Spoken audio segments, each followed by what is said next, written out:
Live. We're live. Yes, we are live. Good Evening, evening. everyone. On this very freezing cold, well, it is in Manchester anyway. Absolutely freezing, mate. Freezing here. It's shockingly cold. So hope everybody's wrapped up warm with a either a hot chocolate or a hot toddy, whichever one is your preference. Depends I know where you which are. one mine would. I know which one mine would be if I wasn't working tomorrow, mate. That's for sure. But yeah, hope everyone's well anyway. Thanks for joining us. I've seen quite a few people in the stream already, so straight off the bat, you know what I mean. It's yeah, it's all good. It's all good. Thanks for everyone for joining us on this Friday. The usual crew. Sadly, it's just me and Paul together today. Obviously, Ross is working away, and Jay. I think he's got away. I think he's got away, hasn't he? I think Jay's gone away, so he won't be joining us, unfortunately. So, but I'm sure he'll catch us up on the repeat anyway. But we have got a special guest joining us, and he's actually just come in, and I'm just gonna link him into the stream now. And here we go. Hello, it's Johnny from Aquaprint. Right, evening, Johnny. How's it going, my friend? Good. How are you two?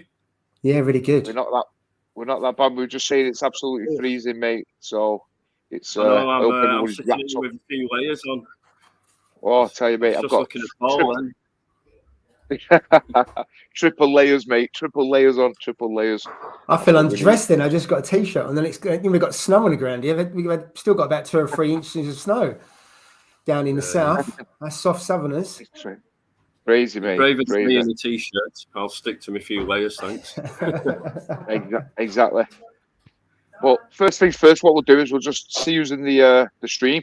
We'll just have a quick mention, a quick hello, and then we'll get straight onto it. So any of you guys who've got a question for Johnny, if any of you guys just want to put it in below, we'll catch up to it and yeah, go straight ahead and see which one. So I'm just laughing. I put my drink on the floor and the dog's drinking out of my drink. I won't have that. Haley, evening, Haley. Hope you're well. Tony, as always. Haley, evening, Haley. MK Reef. John, as always. Evening, John. Stuart. Evening, Stuart. Darren. He's just said that he's sunk a few beers already, and he's about to smash an Indian. Hey, don't blame you, mate. Wish I was having an Indian, that's for sure. Normally be on the wine myself by now, so nice. But I'm laying off. Oh, would you? Enjoy anyway, Darren. UK M120 is in the house. Evening, UKM. Howard. Evening, Howard Julian. Skids, as always. Rich Matter. Evening, Rich. Chris Allen. Let's have a look. I don't want to miss any of you out. Phil. Reefport. John's Reef UK. Are you new to the stream? Don't think I've seen you, John. You got any messages, any questions for Johnny here? Hit him up. Cottage Reef. Jonathan Backshift Reefer. Evening, Jonathan. How's it going, mate? Errol, as always. Simple Reef. Sky Marine. Mickey Boy. Mick, not seen you for a while, mate. How's it going? Critical Reef. Oliver. And as always, the legend that is Reef King. Evening, Reef King. Hope you're well. Right then, straight onto it. First things first, Johnny. How's things with you? Business looking good, especially with those new MP10s and the is it the MP40s and MP10s? The flow directors. I think they're fantastic, then. Oh, is he frozen? Looks like he's frozen. He's either frozen or he's literally frozen to death. Oh, yeah, he's adjusting. Sorry about that. I don't know what's going on. It all just froze. I'm on a cable, so I'm not sure why. Yeah, sorry about that. I'm the one who usually has the problems, the technology problems with the laptop freezing and everything, mate. Myself. Did you hear what I said then, or did you not hear? I didn't know. I've lost about 20 seconds of you then, fiddling around the cable. Sorry. No, well, I was basically saying how's business with you with the MP10s and the MP40 flow directors? Are they hitting the markets well? They seem to be. Anyway, everybody I see seems to have them. Yeah, there's quite a lot of interest in the dry side cradles as well. I've had a few people ask, when they're hitting the shelves, and I'm not too sure what to say at the moment. So what did the dry side cable or holder do, or cradle? It was actually a customer's idea. Guy called Winston. You've probably all seen him on Facebook. He's in all the groups. But yeah, he wanted something that when he removed the wet side for maintenance, the dry side didn't start swinging around, basically. So we made a really horrible version of it. I'll be honest. It was flimsy. I didn't like it, so I never released it. But he used them. They eventually broke. And yeah, he nagged me for a while to redesign it. So yeah, it just supports the entire dry side. Whereas normally they come with cable tie stickers that you've got to put on your tank. But these are super strong. This VHB tape it bonds really well after a couple of days. So yeah, that was the idea. Yeah. So I use one. So on the back of the Red Sea Reefer 170, I got an MP10, and I used to have to cable tie it to something else above the tank, because quite often it would start moving, and the MP10, obviously the wet side would then drop. So I put that on there, and it's great, because the thing with the MP10s, the downside of the 10s, is they don't go on very thick glass. So some people use a 40, even though their tank is good enough for a 10, but they use a 40 because obviously you can use a 40 on a thicker glass. So that's what so it's really good. So I mean, you sorted one out for me, because I saw it at the show, Love to Reef, when you was with us, and I think they're really good. So it's really simple, and so I don't know if Exodus would sell it. You could do a combo, couldn't you? Well, they've got some. They've got some already. They've got the MP10 flow directors. They've got the MP40. And then they've got the flow directors. Yeah. Yeah. But I was thinking of the cradle, whether they would stock the cradle. Well, no, they've got that as well. They've got the MP10, 40, and 60 cradles now. Right. Right. So I keep getting asked, how can we buy them? And obviously, it's an exclusive thing for them. So I'm trying to say, come on, guys, get them out there. I'm getting demand now. And it is mostly for the MP10s, to be honest. Like I say, it's just that magnet's just on the weak point in it, really, unfortunately. Yeah, and I hadn't really thought about when you take the wet side out and you go and clean it, because I just usually rest it on the side or rest it on the top of the tank, and I've always done it that way. So I haven't really thought about the fact that it actually keeps in place when you clean it, and so I don't worry about it. But I think it's really good. I think it's really simple. I think it's a great idea. I mean, I've had many near misses where it's dropped off, because I have it at the cable overhanging the corner of it. So if it just moves slightly, that MP10 going on the floor and it's getting smashed. You know what I mean? For sure. Yeah. You know what I mean? So I think that's a fantastic idea. I've got mine in with the cable coming down as well, so you don't need your cables going up and over anymore. I'm quite confident that this bracket can, it's a strong bracket. The tape's going to hold it, so my cable just drops straight down now. Yeah, wow, great. It's simple though, isn't it? But effective, as you say. You know what? Absolutely, mate. I think on other things, Johnny, before we get to the question. Yeah. What I've seen from you when you was looking at the flow directors, you go through different iterations of it, don't you? To try and get it right. So it does take a bit of time, doesn't it? It does. That's where the fun is. So if somebody comes with say myself comes with an idea of some sort, what is the process of with you doing it? Do you have to do some sort of render or a drawing of it on a machine or something? How does it go about? There's a 3D package. So I mean, I rely on people's measurements really a lot of the time. So I don't have sometimes that works, sometimes it doesn't. But it starts with a 3D model. But obviously a printer's only capable of doing so much. So as you learn to print, you know how to design them a bit better that they can print, if that makes sense. Start with a 3D model. That then gets put into another bit of software that basically turns it into machine code that a printer can understand. So it cuts it up into layers, and that's called a slicer. So it slices up your 3D design, and then off to the printer it goes. And fingers crossed, it comes out looking as it was supposed to. But yeah, it doesn't a lot of the time. You know, yeah, because I was looking at these printers. Not obviously, like I'm not going to buy one for sure. That's for it. But like, what's the difference between they have the liquid stuff, don't they? Where you print and it comes up. Is that the same stuff, but just in liquid form? Or is it not? It's an epoxy resin so it's quite a toxic thing to print with. But I mean, the amount of detail you can get with them epoxy printers, people do all like the miniature figures and things with them. Yeah, I see them. They're fantastic. Like those of the War of the Worlds and all that. These War of the World little thick men, and it's got there's a guy with a book, and you can see the writing in it, and it's only about a quarter of an inch big. You know what I mean? I'm like, oh my god, that's crazy. That's superb. It's just so.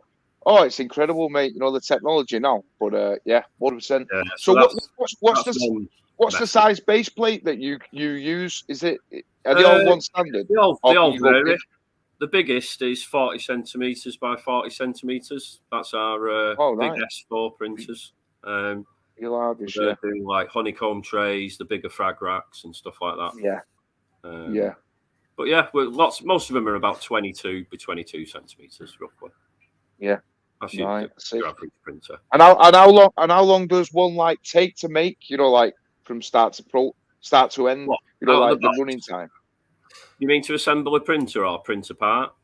No, to print a part. To print say one of those baskets. Really does. I mean, the longest part we do is I don't know if you've seen them. We do a 7-inch filter cup. And this is 7-inch wide, 26 centimeters tall, and that takes 24 hours. Wow. Holy wow. Yeah, that's with a big nozzle as well. 24 hours. Yeah, so that's a 0.8 mil nozzle. So that's putting out twice as much plastic as your typical printer. And it's running for 24 hours. So that's a beast, that. That's a long process, isn't it? It sounds like a long process. Yeah, it is. I mean, as long as you don't get too many failures, it's worth it. Thankfully, I've not had one fail for a while. So the last few we've sold, I've made some money on them, thankfully. But yeah, if it goes wrong 12 hours in, you've wasted, a good 5 to 10 quid's worth of filament and your electric. Yeah. So yeah, absolutely. Exactly. So those directional, the MP40s, how long do they take to? They are the roughly? MP40s. I think just under 4 hours for the MP40s. So sounds still like quite a while, but probably quite quickly, especially when you compare the 24 hours. Compare it to the cup 24 hours. Yeah.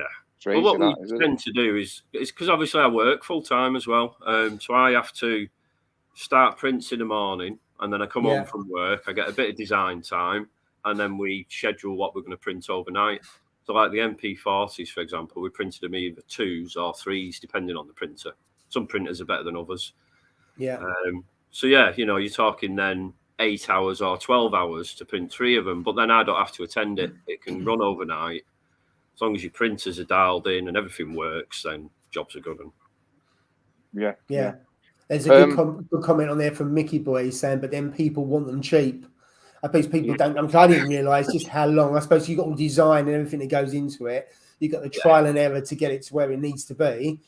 And then you've got potential error rates, haven't you, on top of that? So all of that is before you've made one to sell, really, isn't it? So you've got all that investment in time and effort and money.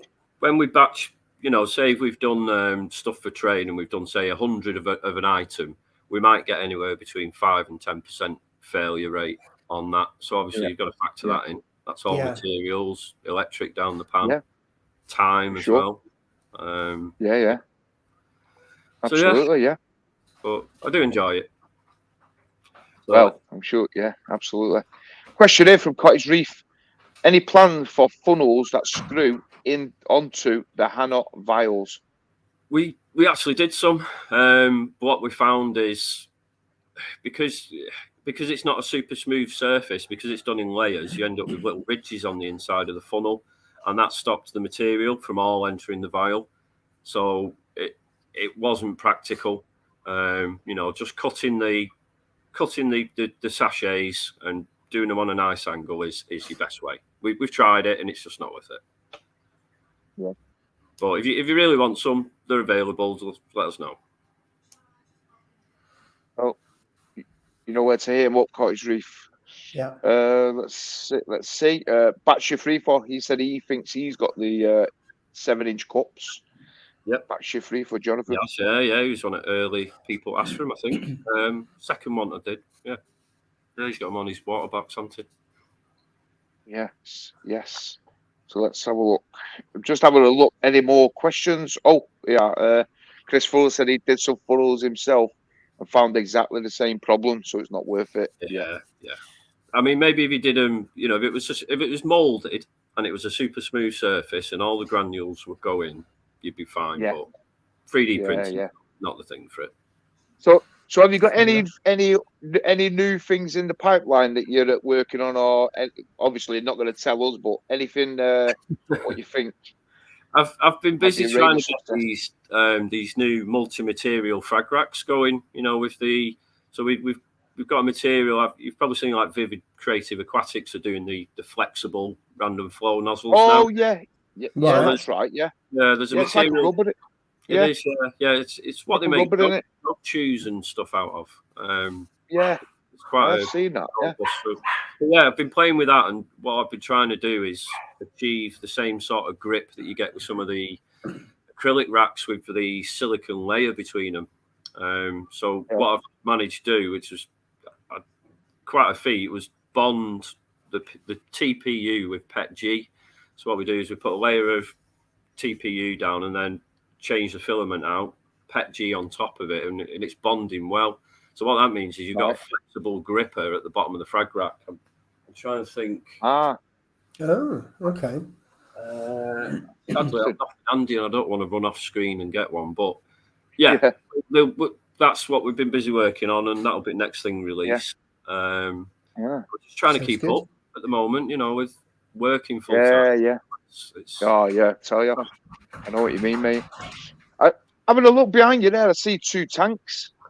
Yeah, 2 tanks. So, tell us a little bit about your tanks. I knew you had 1, but I didn't know you had 2. Let me see which way it goes, so you can see a bit of them. So I've got my Reefer 750 was my first tank I got. I used to have an acrylic tank that started splitting on me. Oh, really? Okay. Yeah, it was a bit of a nightmare. It was an unusual shape and it weren't supported properly. Had like a bow on the front, which just hung basically. So it started, but I got it second hand cheap. It was no big deal. But then I saved up and got myself me 750. But then what I wanted to do, I started fragging. So initially the small tank, that's hard plumbed into the sump on the 750. Oh, that helps then, doesn't it? But that definitely helps all the cycle and just having one sump for 2 tanks. Yeah, and it's lower maintenance. You're dosing one system as well. You know, it's 2 return pumps, 2 gate valves, so I can control the feed from either tank into the sump. But it's worked really well. I was dead worried it was going to be noisy and gurgling, and but it's worked really well. So it was initially a frag tank. Then when I started 3D printing, I had less time for it. The frags suffered, and I converted it to a NEM tank. Oh, nice. Oh, nice. Yeah. So there's about. If I can get my NEM out, you can have another one. There's a couple of clowns and a couple of species of different anemones in there, and bloody tons of Ectasia. Oh God, yes. That's the only problem. So you 750 there. What is it? Is that a mixed reef or what is it predominantly? It's a softy system at the moment. Softy system, right. Yeah, it's gone from good to bad to better. But we are on the better now. So it started as a mixed reef. With an SPS crash, then an LPS crash, and I ended up with extremely high phosphates. The test kits were telling me everything was okay, my Salifert test kits, but when I sent off an ICP, it came back at 2.5 ppm. Wow, that's fairly high, yeah. Wow. Yeah. And do you actually know what it was now? Or did you find out? I know I had some SPS eating flatworms because my last piece of SPS was covered in them. So whether that started the SPS crash, and then I think what's happened as the SPS have died off, my phosphates have started building up due to the flesh and everything that's degraded on the SPS. Yeah.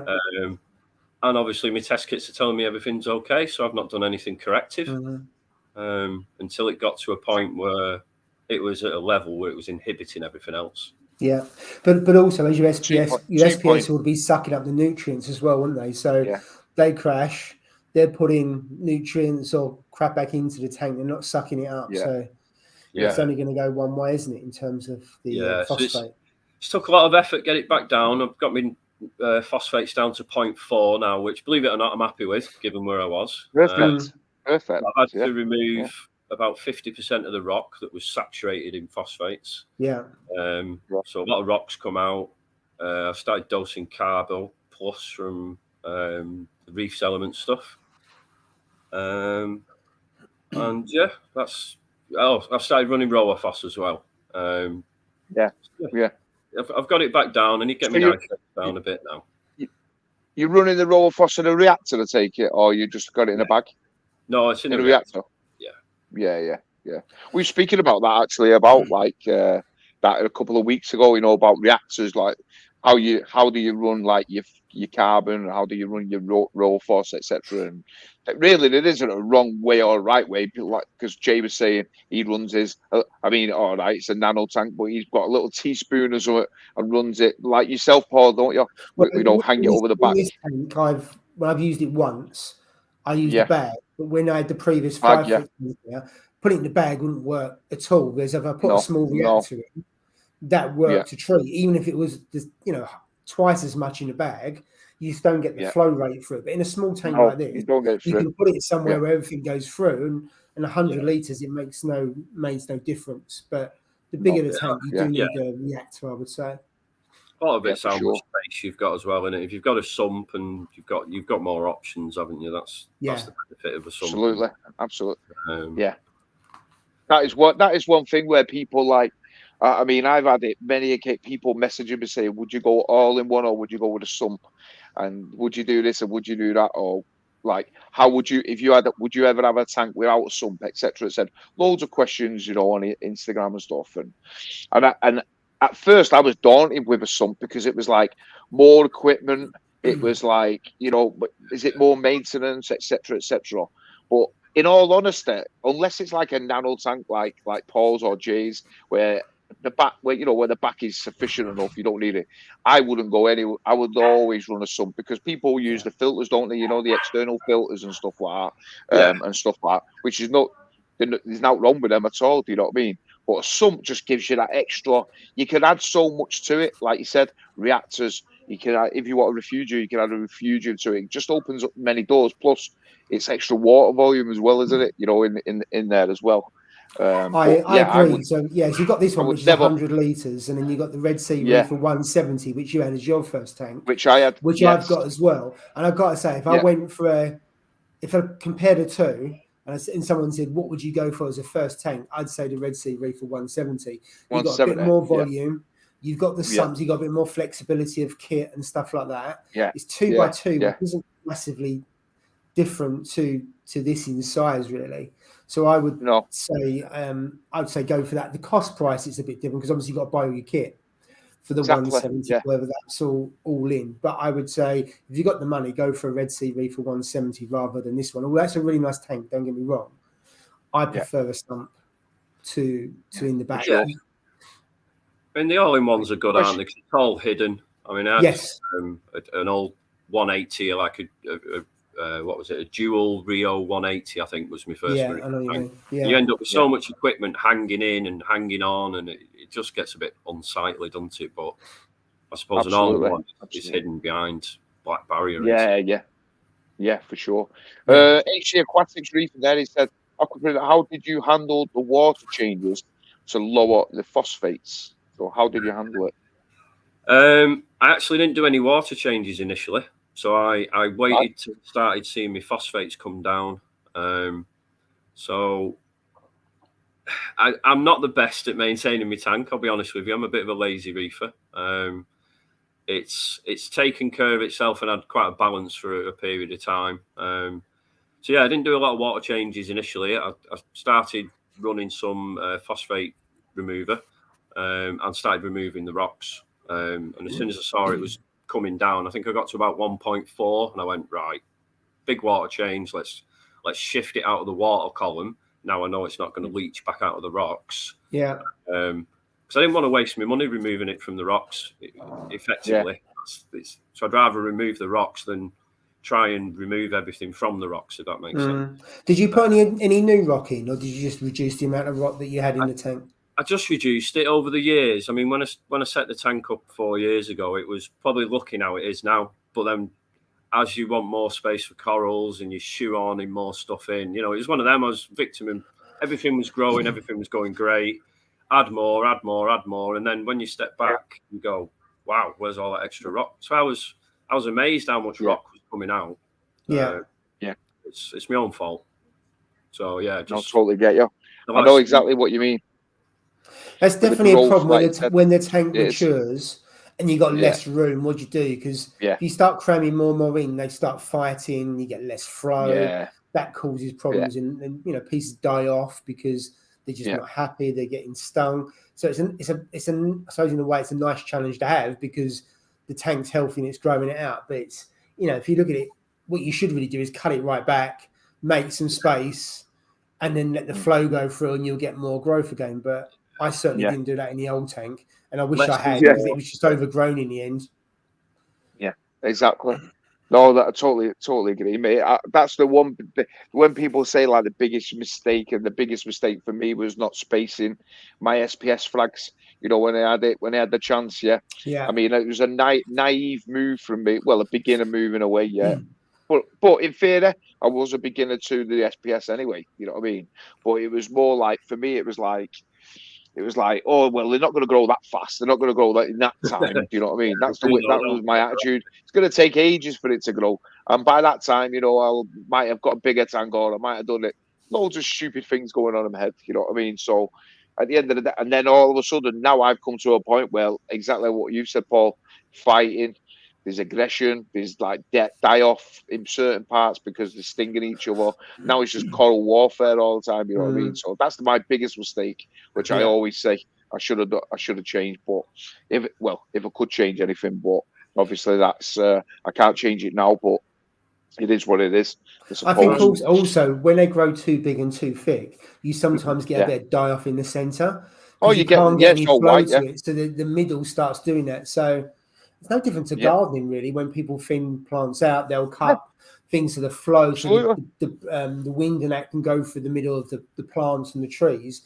It's no different in terms of that to stop die off. Absolutely.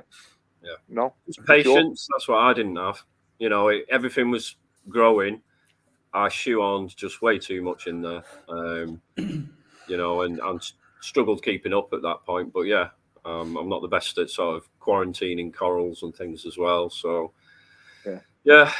mistakes you make, you live and learn. Absolutely, mate. Absolutely. So, like you said, so is that the biggest tank you'd go for, or would you go bigger?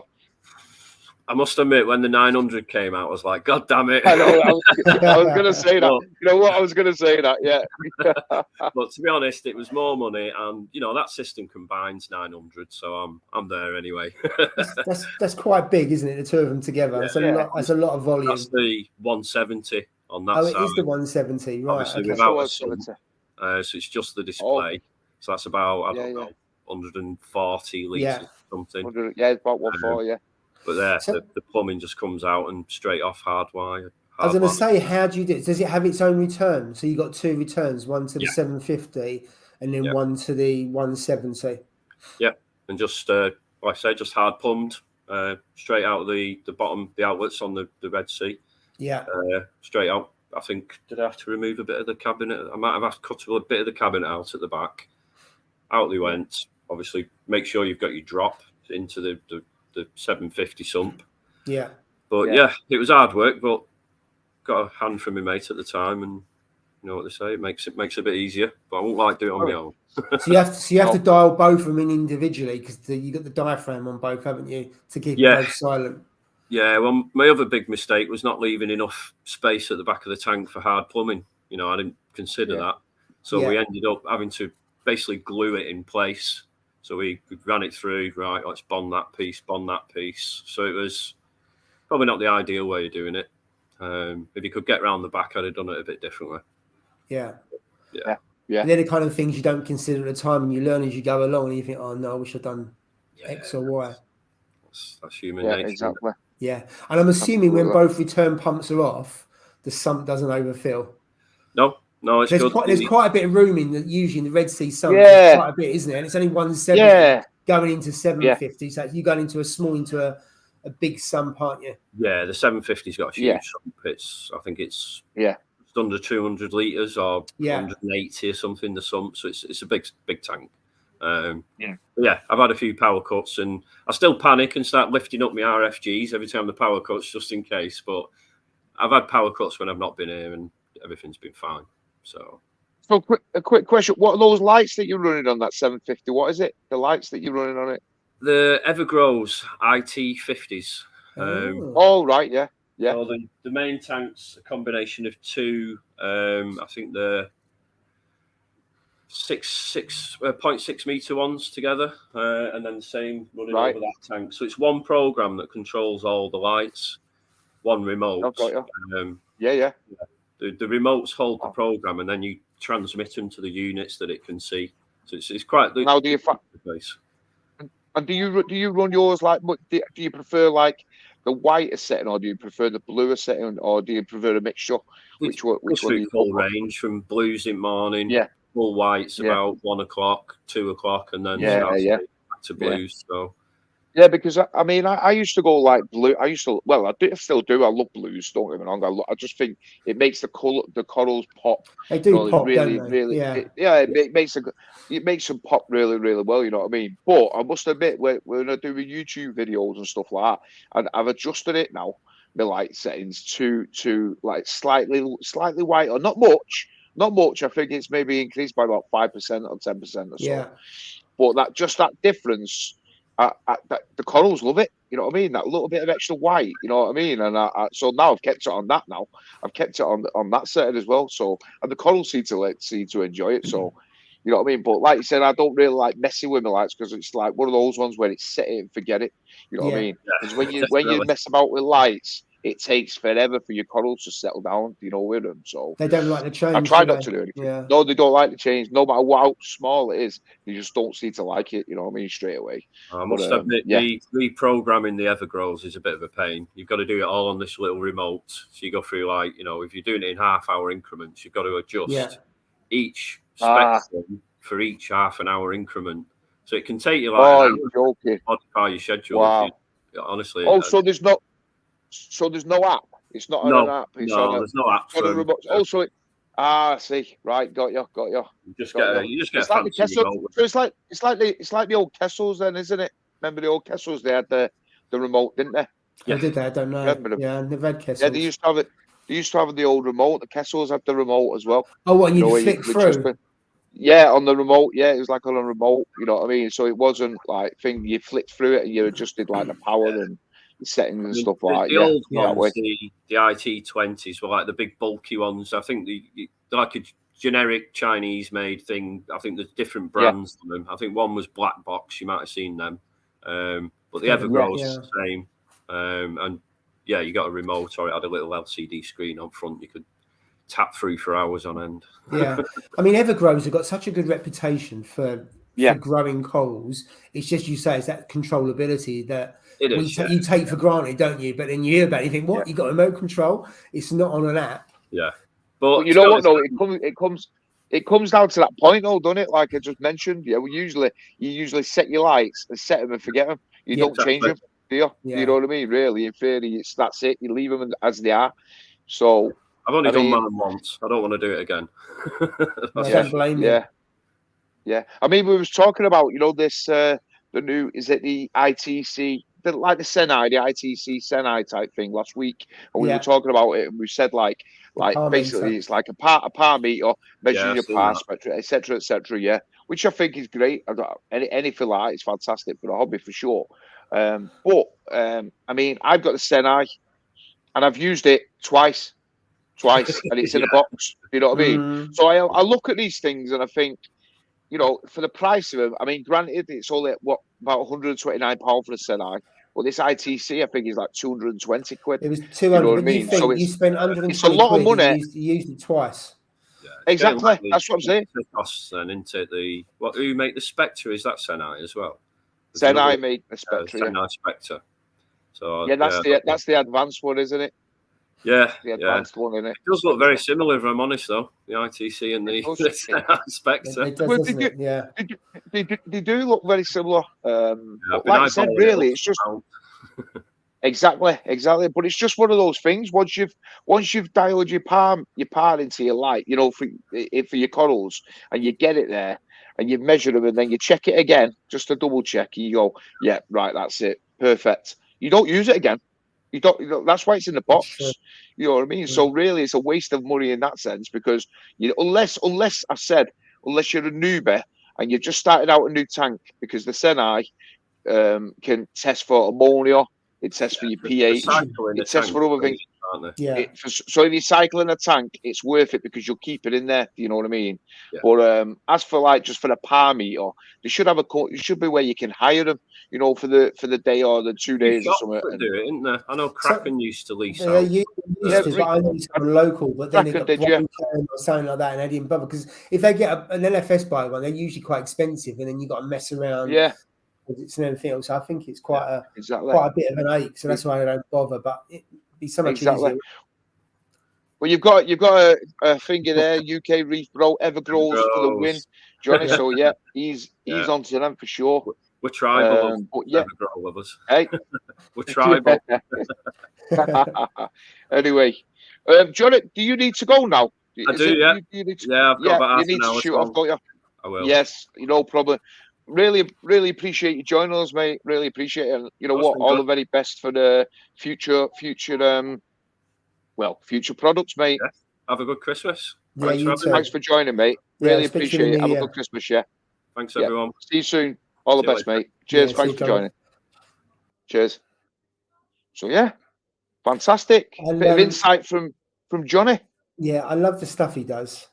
Just in terms of it, I didn't realise his full-time job, and then if I think of all the products that I've seen when he was at the show, he's got such a range of different products. But then when you speak to him, how long it takes to get it all dialed in and expand the design and everything else, it takes a lot of time. So fair play to him. He deserves it. He's a really nice guy. Oh, absolutely, mate. Absolutely.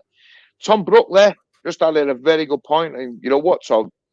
Spot on there. Par meter is a no-brainer if you run T5 fixture or a mix to help you know when to swap out the bulbs. Very good point. That could be the tip of the day. That could be the tip of the day. Seeing as Jay's not here, so yeah, spot on there. You know what, Tom? Definitely never thought of that. To be fair, and the thing is though, the only problem is fewer and fewer people are using T5s now, aren't they? T5. And I've got to say, over the tank, the 900 tank, I've got a hybrid. But I haven't used T5s for probably about a year, because I've got 2X. I got it because I was going to go SBS, and then I've got the 2X XR15s Gen 4s. I put them slightly higher, so the spread is wider. And hi Scott, and it works really well. So in fact, a lot of shops don't carry the T5 bulbs anymore. When you ask them, we don't. So it's I'm not saying they're hard to get hold of, but whereas you can go to a lot of shops and be able to get them, you can't anymore, because I think the LEDs are now so good, aren't they? And the technology. Yeah. I know people say that you can't beat T5s, and I agree. Hybrid are probably still the best combo, but I must admit, this is before the electricity and everything else. I just thought the XR15s are doing a good enough job for the corals that I've got, and it wouldn't really add much more. So I've still got it. I just haven't switched them on. I just haven't bothered. Yeah, I totally agree, mate. I mean, I know one guy there, Polish lad, fantastic lad. Yeah, he runs a mixture T5 hybrid. Yeah, they're brilliant. LEDs and stuff. And it's else is great. It is. Don't get me wrong. But like he says, during the summer it cooks them, mate. He's got he's had to drill a hole in the side of his wall and have a fan, that goes outside because it gets that hot. You know what I mean? Because his things in the kitchen, his tanks in the kitchen. Do you know what I mean? And he said it gets that hot in there when the T5's in the summer and all that. It's just like it melts them. You know what I mean? So he had to have a way of diverting the heat. You know what I mean? Away from him. Can you imagine how it used to be when people had halides? Because halides are far hotter than T5. I mean, that's before my time in the hobby. But when you see halides, you still get the odd person running halides today. But the heat they used to throw off, it'd be okay in this kind of weather, wouldn't it? Having halides on, because it would keep the tank. Absolutely. I know Larry's put in. You know what? We did see that. I think it was Ross. Did Ross send us the link or something about this, or about the giant saltwater aquarium bursting? Yeah, I was reading up on it actually. 14 million euros it cost that tank, and it was built in 2003. 2003. So it's had a good 19 years, hasn't it? But it's just had it's just been renovated, I believe. Really? I think it was last year. Yeah, so I don't know whether that's had something to do with it, you know what I mean, or what, but I don't know. But yeah, all of that, and like you said, 1,500 fish sadly died. Oh, mate, imagine the cleanup. Jeez. I mean, I don't know. Was it glass? I don't think it was glass. It was acrylic, wasn't it? I would have thought a tank that big would probably be acrylic. Can you imagine the panes of glass you would require for something like that? So you would have, and just the weight of it as well. I know. I don't think it would be glass. I'm sure it can't be glass. But yeah, not that big anyway. But maybe I could be wrong. Do you imagine how thick the glass would have to have been? Oh, it'd have to be about 3, 4, and 5 inch thick, wouldn't it? I've got no idea, but it'd have to be pretty thick, wouldn't it? And how many tons that would? Oh God! And the pressure of it. Imagine the pressure. The pressure of it. It must just be absolutely insane, mate. You know what I mean? Joanne, come back to you. Hi guys, sorry we're late. No problem at all. Hope you all had a good weekend. UK reef unions are a lifesaver when plumbing. Absolutely. Let's see. Scott, obviously, we've just seen Scott. Tom's he runs an ATI hybrid setup and love it. T5 bulbs from Fast Light. Use the power meter every 3 months, right? So Tom, how often do you have to change your bulbs? Is it every 12? I know I changed mine. It was about 9 to 12 months when I changed mine, but I never changed it once, and then I didn't bother anymore. It'd be interesting to see how long they last. Yeah, for sure. Mugs Aquarium. It's sad to see Chloe from Closed Reef is selling a big D&D tank. I've noticed a big increase in the electric used this last week with the cold weather. Mate, we're going to come on to this, but I totally agree. Yeah, I mean, it's unprecedented that we've got weather like this. Usually like a -5, -6, -7 for one day where I live in Manchester, yeah, or maybe 2 days the most, yeah. But it's like been like this all week, like -5, -6, -7, -9 when I got in the car this morning. So I totally agree. It's been below freezing during the day here, and as I said earlier, I mean, it was snowing last Sunday, and none of it's forward, and we're Friday, which I can't remember the last time that happened.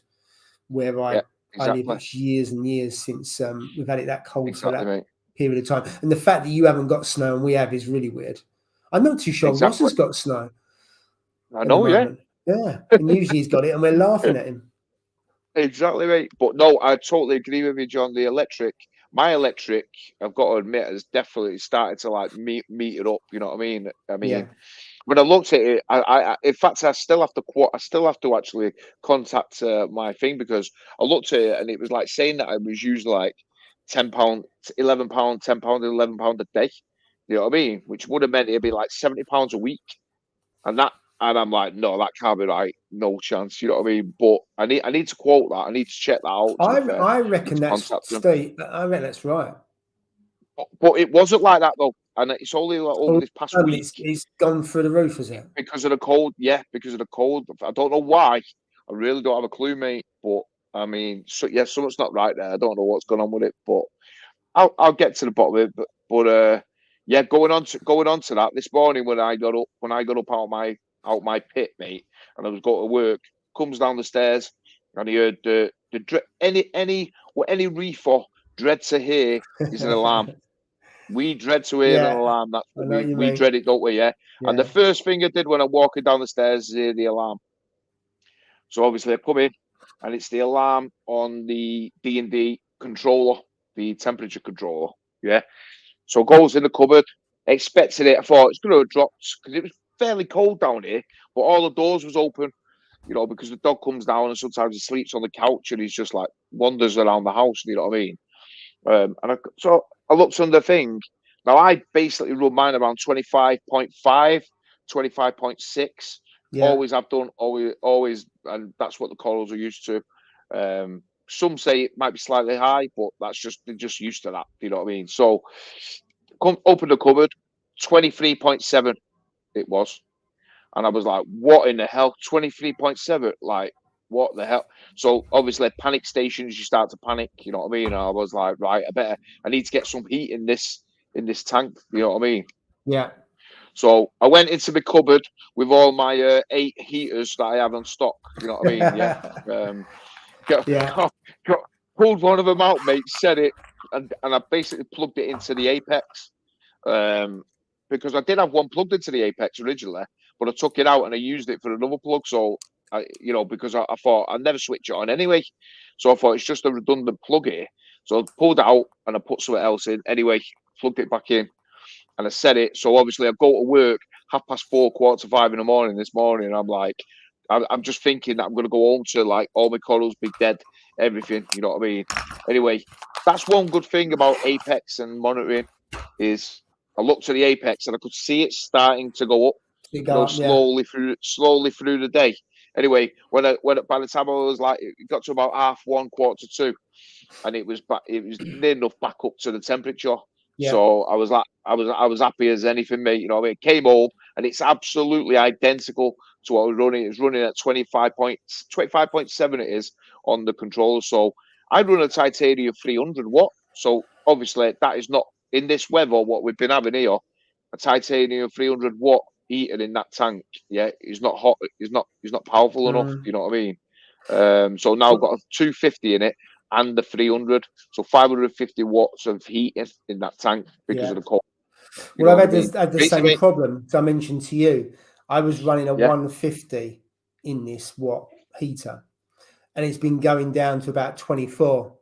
And this week it went down to 23.8. So I was in AAC yesterday, and I got the DD 250. So I've put that in, and woke up this morning. It was fine. It wasn't bleeping at all. So, but I mean, it doesn't help. It's next to the window, and I leave a little vent open at the top so I get some air coming in. So I have closed the vent the last few days, but I've reopened the vent, so I'm happy now that it's the 250. But I've never had that problem. Maybe because it was a big tank before. So I mean, you've got what 350 litres. That takes a bit of time for that to come down. So it must have been cold for that to happen. So. Yeah, so I've put the 250 on 100 litre tank. Seems a little bit extreme. But I suppose what this house is 1930s, not the best insulation. It's right next to the some doors, so you're going to get the cold air coming through the glass anyway, haven't you? Yeah, you get a draft. There is a draft because we want that, but as I say, I've closed it, but it was still, and I can still feel a little bit of a draft coming through with the vent open where I'm sitting here. But I'd rather have that open. But now it's just got. I suppose it's going to burn more electric. Of course, it's going to, but you know. Such is life, I suppose. Rudd was the same. Agree. He says he's waking up with his tank beeping at the heater, isn't heating the tank enough, which means my heater is on 24/7 and I probably need to put my heater on. Absolutely, for sure. I mean, like you said, like honest to God, I have never ran 2 heaters in that tank ever, mate. Yeah, in 3.5 years, I've only ever had the titanium ones running in it. Yeah, that is it. No, nothing else. You know what I mean? So, yeah, it just goes to show like how cold it has been.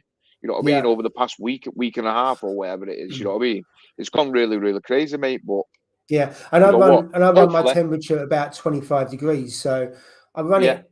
You know, they say if you run it between 25 and 26, anything between that doesn't really matter. So you do what 25.6 or 25.8, it makes a difference really between that. But I run mine at 25. I used to run them at 25 and a half. I just dropped them all to 25. and the heater still couldn't keep to that kind of level. So it just shows you how cold it has been. Agree.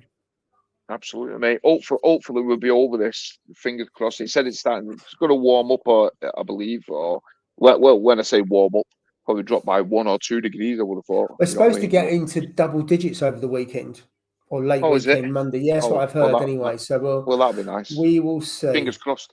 Yeah, absolutely. Anyway, Tom, do you not think too many people these days are relying on technology to tell them their tank parameters and not just going old school with a Salifert test kit? Well, absolutely. Listen, I'm one of the laziest ones you could ever say, mate. So, to be honest with you, I look at it like this, and I've said it before. I like to come home, enjoy my tank, look at the corals, enjoy the fish, just, basically embrace it and just chill with my tank. That's what I like to do. It's like my relaxation. It's like my time away from work. It does de-stress me. When I look at my tank and I'm just like chilling. And sometimes I don't even have a TV on. I just like look at my tank, see what's going on and stuff like that, and things like that. So if by any chance I do not have to do any sort of testing or anything like that, and I can have a machine tell me, or some sort of automated system that tells me, then I'm all for it. But going back onto last week where I had the KH keeper problems, and it just goes to show how out of whack it does when you don't test. And I'm the first one for it, saying it. You know what I mean? You should test your tank. You should do this. You should do that. But I was relying too much, exactly what you just said, on a machine. And then lo and behold, my KH went to over 12, 12.4, 12.5, which could have been potentially dangerous, could have killed all my corals. And basically all it was the KH keeper wasn't in. It'd been sent back. And I just, at the end of the day, I just took my mind off that, for that week. Thought, well, it's going to be running the same. But what I didn't take into account was I took a load of coral out, got rid of stuff. Yeah, got rid of the clam, got rid of that big clam, which takes out tons of alkalinity. So really, in theory, if I would have been doing, like you said, with talent for test kits when it had gone out, maybe the day after or a couple of days later, I would have spotted it quicker for sure. You know what I mean? And I just relied on the KH keeper. But yeah, I totally agree with you that we do rely on, well, I do anyway, on technology more so for telling me how my tank's running rather than, like you said, getting off my ass and doing it myself. Do you know what I mean? But I think it depends. I think it depends what it is, though. So when you look at doses, I think doses are brilliant.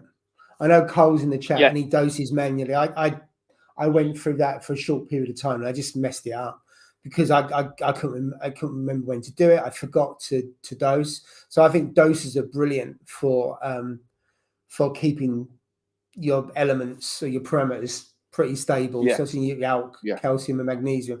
I think the thing with technology, when you've got the checkers and everything else, is the people use it as a substitute for understanding the science and the chemistry of your tank. Where I think if you do use your test kits and everything else, certainly why did you learn more about it? So you learn about the balance and how it works. So, and that's when you can't when you're using the technology. But when I think about the test kits and you get them out and you do that, and I hate doing that, but I did learn more around the balance between them by doing it every week when I first started out. I totally agree with you 100% with that, yeah. But it's like when you first, for a beginner, when you first start setting out on your journey, it's like I used to love. It was like a religion on a Sunday morning. Yeah, do your water test. I was testing them like 3-4 times a week, because it was habit. You know what I mean? Yeah, and exactly. It was exactly like what Tom's just said there. Yeah, when you start getting like other like machines to tell you what your parameters are. Yeah, basically what it's doing is it's helping you. It's saying, you know what? Well, we'll do the testing for you, so you don't have to. Yeah. But I do find more and more people, especially the people I know, going towards the technology and say, listen, I hate testing. I hate testing. They all say it. I hate testing the tank. I hate testing it. If I can get that machine, I'm going to buy it. And they do. They go out and buy it. It's as simple as that. But I think eventually, unfortunately, that'll be the way, mate. I mean, I think it will be in kind of 5 years' time when you got the third generation, fourth generation, and they become. It's not so much reliability; it's idiot proof. Because quite often a lot of the issues are ones that let's face it, most of the issues in our tank we create ourselves, don't we? It's not the tank, it's not the technology, it's us forgetting to do something, or we overdose, or whatever it is. But I think as they go on, they'll be easier to use. They won't be so sensitive to what's being used, and they'll be more reliable. So I think in the end, they will be the norm. And you hope over time, as the technology gets better, maybe the price doesn't come down, but that they doesn't feel as expensive as some of them are. Yeah, but absolutely. No, totally agree, mate. Totally agree.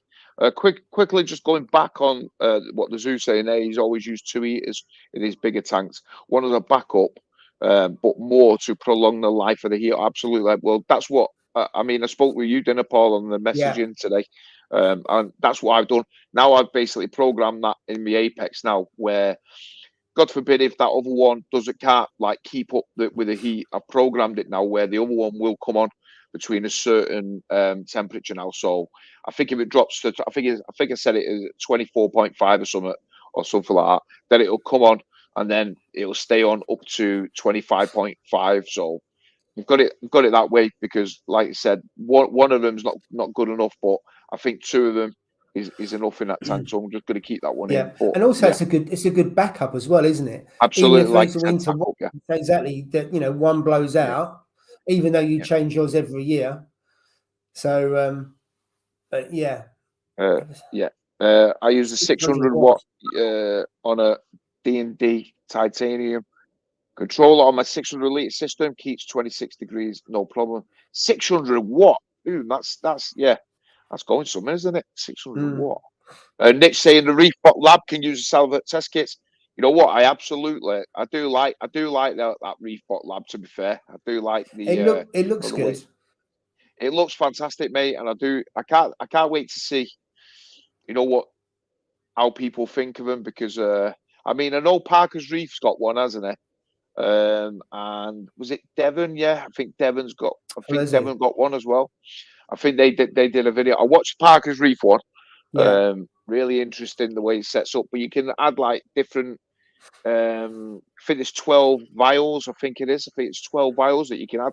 So theoretically, depending on the company you use, obviously it all needs to be liquid. But depending on the companies that you use, you can use Salifert, Red Sea, Elos, I think, a few others. You know what I mean?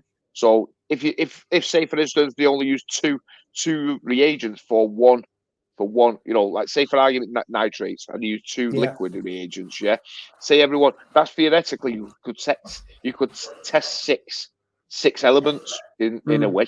You know what I mean? If that's the case, so really, really good. But I can't wait to see it. I mean, I've just not got space for it.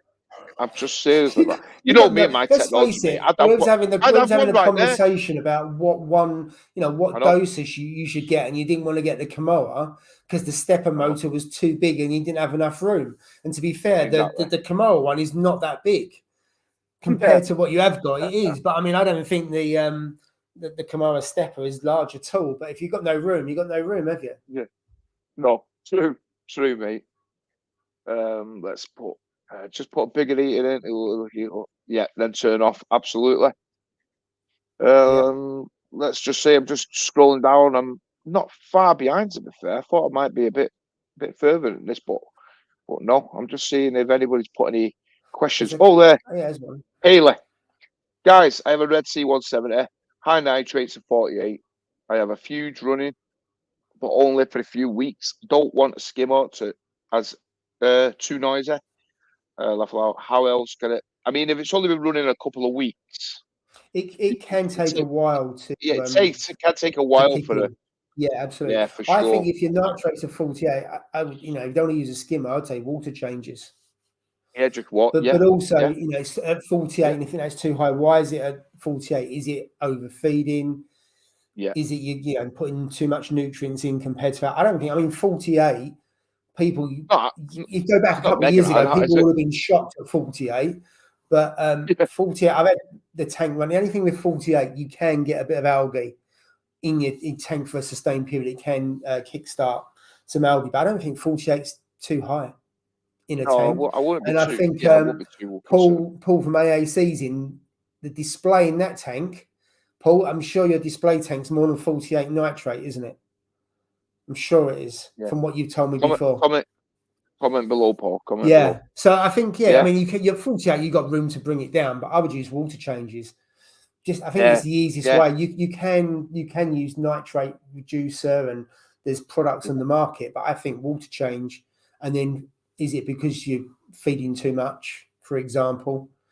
That's why it's 48. So I think there's things you can do that are quite simple to bring it down gradually. Get some good beneficial bacteria in there, some copepods in that fuge, and get the light kicking in. Get the light kicking in, and once it starts, it don't. I mean, I have known fuges like take a while. I mean, one of them mates from out of the blue, he had a refuge, and it took a while for him. I remember him kept on saying, "Yeah, I'm not seeing those," and then all of a sudden, he was bringing all the stuff, giving it to the LFS. It took me 6 months.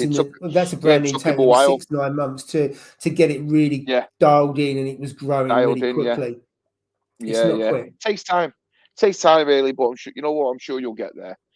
Just like you said, persevere, bit of water changes, some good bacteria, and let nature take its course. I'm sure it will do the business. I love this question. What do you think the percentage of reefers out there fully understand the chemistry? So when you say fully understand, I'm not sure I do. I understand the basics, what kind of levels I should keep them at, and what drives, say, nitrate and phosphate up, how to bring it down, and how to balance it back in. But do I understand the full interaction between alkalinity, pH, and the rest of them? How they all go together? No, absolutely. No, I don't. I don't. I was reading up about alkalinity and the impact of pH, and you take your pH out, and I hadn't read that before, because I think it was the zoo asked a question a few weeks ago about what is alkalinity, and I know what it is, but I can't really explain it that well. So I just did a bit of reading up it. So I wouldn't say that I fully understand how it all works together, Mickey. I have been reading up on the cow quasser business, because I have been reading. Well, you're going to do it now, aren't you? So you need to be all in on that. I'm doing it, mate. I'm doing it. It's all set up, mate. It's all ready. It's all going to be ready. I'm going to be doing it. I don't know, maybe over the Christmas period when I'm off for a few days, and I've got because I need to be here in case of any malfunctions or any mishaps. You know what I mean? So I must be here. So I can't just have it running on a pump, you know what I mean? But I've been reading up on it, and like how they all, the chemistry between it and stuff like that. So just to basically make sure that I know what I'm doing, you know what I mean? Still nervous because it's something different, you know what I mean, into a tank. But you know what? I've got to go for it. I'm going for it. I need to raise my pH. That's one big thing, because in here, like I said before, four of us in this room with a big dog as well. I mean, I'm struggling now, like, to get 8, and that's with a CO2 scrubber. You know what I mean? Which is bad, really. You know what I'm saying? So I do need to raise up. I think the most of this ever goes is like 8.1, 8.12, and that's it. So I definitely need to get that up. But it's I think it's for me, Mickey, there's a lot of people, you see a lot of questions, and I don't think people are winding people up. They just say, what should my alkalinity be? What should my magnesium be? What should my calcium be? And there's enough information out there to read up to understand the range that you could have or you should have. So that's the kind of levels which I think is your 101 of reefing. And I don't think you have to do that much research to understand what that is and how it works. But how it all interacts with one another and stuff like that, I've got to say I'm a noob. I'm a novice on that side. Mickey Boy, SPS system, NO3, 50 plus, PO4, 1.9, no fuse, no water changes, crystal clear water, and not a strand of algae inside. Well, fair play. What does that say? Yeah. Can't argue with that, Mickey Boy. Cannot argue with that. And John's put, that's probably the percentage. You're probably right, actually. Not might be a little. Yeah, you might be a little bit over there, to be fair, but we'll go with that. We'll go with that. Let's see. UK Reefer. Sorry, UK. That's a fair comment. Yeah. Yeah, absolutely no, but 90% think they know. Guaranteed, mate. You don't get many people that admit to not knowing something. I think that's generally, people don't like to say they don't know something. But I think we all the time say, if people ask us a question, if we don't know, we don't know. No, it's the way it goes, isn't it? Absolutely. I'm not going to BS people. Is there something wrong with the video? I can't see anything. Well, I hope not. Can everybody else see us? I hope. Yeah, no one else. We would know in the chat. Just face it. If people can't hear you, we know within about 30 seconds, Steve. People can't hear you because it's it's not uncommon, is it? They're all private messaging me. Can't hear you. Let's see. Yeah, click out the video and go back on it. It happened to him too. Cheers, Red Devil. Let's see. Just say something went wrong. Interesting. I'm not sure about that, mate, to be fair. Batshit Reaper. I can't even hear my skimmer. Got my tank silent as having a slight noise annoys me. I know you said that. Let's see. People saying you can. I mean, some skimmers are really, really quite high. I think also depends about your tank and what kind of floor it's on and stuff like that. But some skimmers are noisier than others, aren't they? But you can run them silent. Yeah, for sure. People saying they need to get their pH to 8.3, but if your corals are doing good and growing, then all you're doing is chasing numbers. If it works at 8.1, then leave it. Laugh out loud. Well, you know what? Very, very, very true, mate. To be fair, I mean, totally get your point. But I did watch that. I watched thingy on. What was the channel now? What was the channel? What was it about? What, pH or? Yeah, it was about pH. It's about pH. I'll see if I can bring it up on my phone here while we're talking. How to increase it, or there was certainly BRS did some videos about if you can get your pH over a certain level. I think it was on the BRS. You get about 50% increase in growth. That's right. That's right. Which I can't remember the level was. I don't know if it's 8.1, 8.2, 8.3, but they definitely did a lot of stuff about pH. Yeah, they did. Taking it up higher and the growth you get on the corals. Exactly. Yeah, it was on a BRS one. Is it Martin Meckel or Merkel or something like that? Is he called? Can't think of it. He's so knowledgeable on it, mate. It was like 30 minutes long. It was on like the factors of pH, and he was talking about like he's got divers who he employs, and he went out. Not Malay's Reef. What's his name? I can't remember. He does a live stream every Saturday. I think it's like Saturday morning, Saturday afternoon. Milo's Reef, is it? Milo's Reef. I think it is. That's him. Yeah, he does a live stream every Saturday. Yeah, he's a really good guy. And he had the guy on, about it, talking about it, and he was like talking about it, and he says like that between like morning, noon, and night, where his divers are. Yeah, it was like tested the water. It was like 8.3 all day. Yeah, and he says not only did he see better colour, better growth, but the corals just looked healthy. You know what I mean? And I'm like, we want to do the best for our corals, though. Well, I do. You know what I mean? And I take your point on board. 8.1, just exactly like I said, just like Aquaforest. I'm dosing that. You know what I mean? I'm not changing it. I was gonna change it, and then people are saying, you know what? Don't stick with it. Go with Calquason, stick with the Aquaforest and stuff. Yeah. And that's what I'm gonna do. That's what I'm gonna do. I'm gonna take everything on board, and I'm gonna do that because changing too much at once can obviously have a detrimental effect to it. So I don't want to do that, obviously. But if I can raise my pH up and just see, slightly, I think it'll be beneficial to the coral as opposed to a negativity of it. I think it might help. I might be totally wrong, and it might go all tits up, mate. For every 0.1 that it goes up, the actual percentage increase, the potential gain of it is a lot more than that 0.1. I can't remember again. It's the science behind it that every 0.1 on your pH. Yes, that's right. Takes it up by quite a high percentage. Yeah, for sure. One of those hobbies that you're always learning something new. Absolutely. So I think there was. So I think there never is someone who knows 100% new insights, techniques come out. Absolutely. Totally do you know what the thing for me that I think has changed? I remember watching BRS, a few years ago, and it's all about ultra low nutrients, keep your nitrates kind of really low, your phosphorus really low. If you watch any of their videos now, it's nothing like that. It's it used to be about keeping them low, and now it's kind of having a bit more dirty water, and their focus has gone more to pH, and that's not it's not over kind of like a decade. That's probably over a period of 2 years. You would 2-3 years, I agree, never mate. have seen anyone admitting really to having nitrates or phosphates that were higher.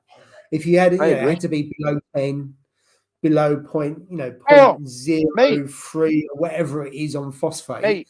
And now, if people have the low nutrients too low, people go, hang on a minute, it's almost like flipped. Whereas, hang on a minute, your nutrients would be too low, you're going to get dinos. You're starving your corals, you lose colour in your SPS, your LPS won't look as plump as fat, all that kind of thing. I think the hobby's flipped in a short period in time, and they're from people that you could argue really knew. I totally agree, mate. Well, like I said, I've only been in this hobby 4.5 years, So I'm a relatively newbie, to be fair.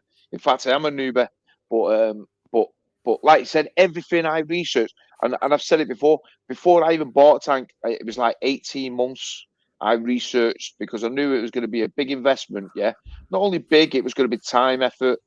I was probably going to be arguing with the missus and stuff like that. So I thought, you know what? Do I need all this aggravation? But then I thought to myself, you know what? I'm going for it. And when I did it, but everything I read was, you must keep your parameters. You must keep your nitrates below 20. It mustn't go above 25 and all that. Like phosphates, it must be at this. It must be that. And it was just everything like you said. Now everybody's saying, you know what? Phosphates. We've got 50 in there. We've got 30. Yeah, we've got 30 in here. We've got 50 in here. And look at the coral, and the corals never look any better. So people, I don't know if it's people's opinions or techniques or I don't know, like the ecosystem change. I don't have a clue what it is. You know what I mean? To be fair, I don't know. I really don't have a clue. Do you know what I mean? But I think for BRS, I think they did some more tests. Changed. They did some more experiments and stuff like that, and then the penny dropped on the kind of nitrates and phosphates. Then they've done some experiments. They've probably seen what's out there as well, what people are saying, and they've backed it up with the tests that they do. But so Dave, 7 out of 10 people say the same thing. It's usually good advice. Absolutely, mate. The Calc is life. I know we've got a lot of the Calc Brotherhood in the house. The Calc Brotherhood. Oh, Big Tom Brooks on the Calc as well. Tom, nice. He's also put a question here. If you started your system again, what would you do differently and why? So this tank's only been going 4 months. I think I would have gone with live sand. I've used live sand in previous tanks. I didn't use live sand in this because I didn't need much sand. Because I must admit I was being a tight ass, and I've got hardly any sand in there. Whereas the Red Sea Reefer 170, I put live sand in, and Dead Rock had hardly any ugly stage. I've now got cyano on the sand bed after 4 months, which is normal, but I've never had that on the tanks. I must have started 8 or 9 different tanks, and this is the worst cycle I've had for hair algae and cyano compared to the others. So I think on this, definitely I'd use live sand. I think, as we were saying earlier on, I'd space out the corals more, because I grouped loads of SPS together because I thought they looked nice at the time, and it just caused problems long term.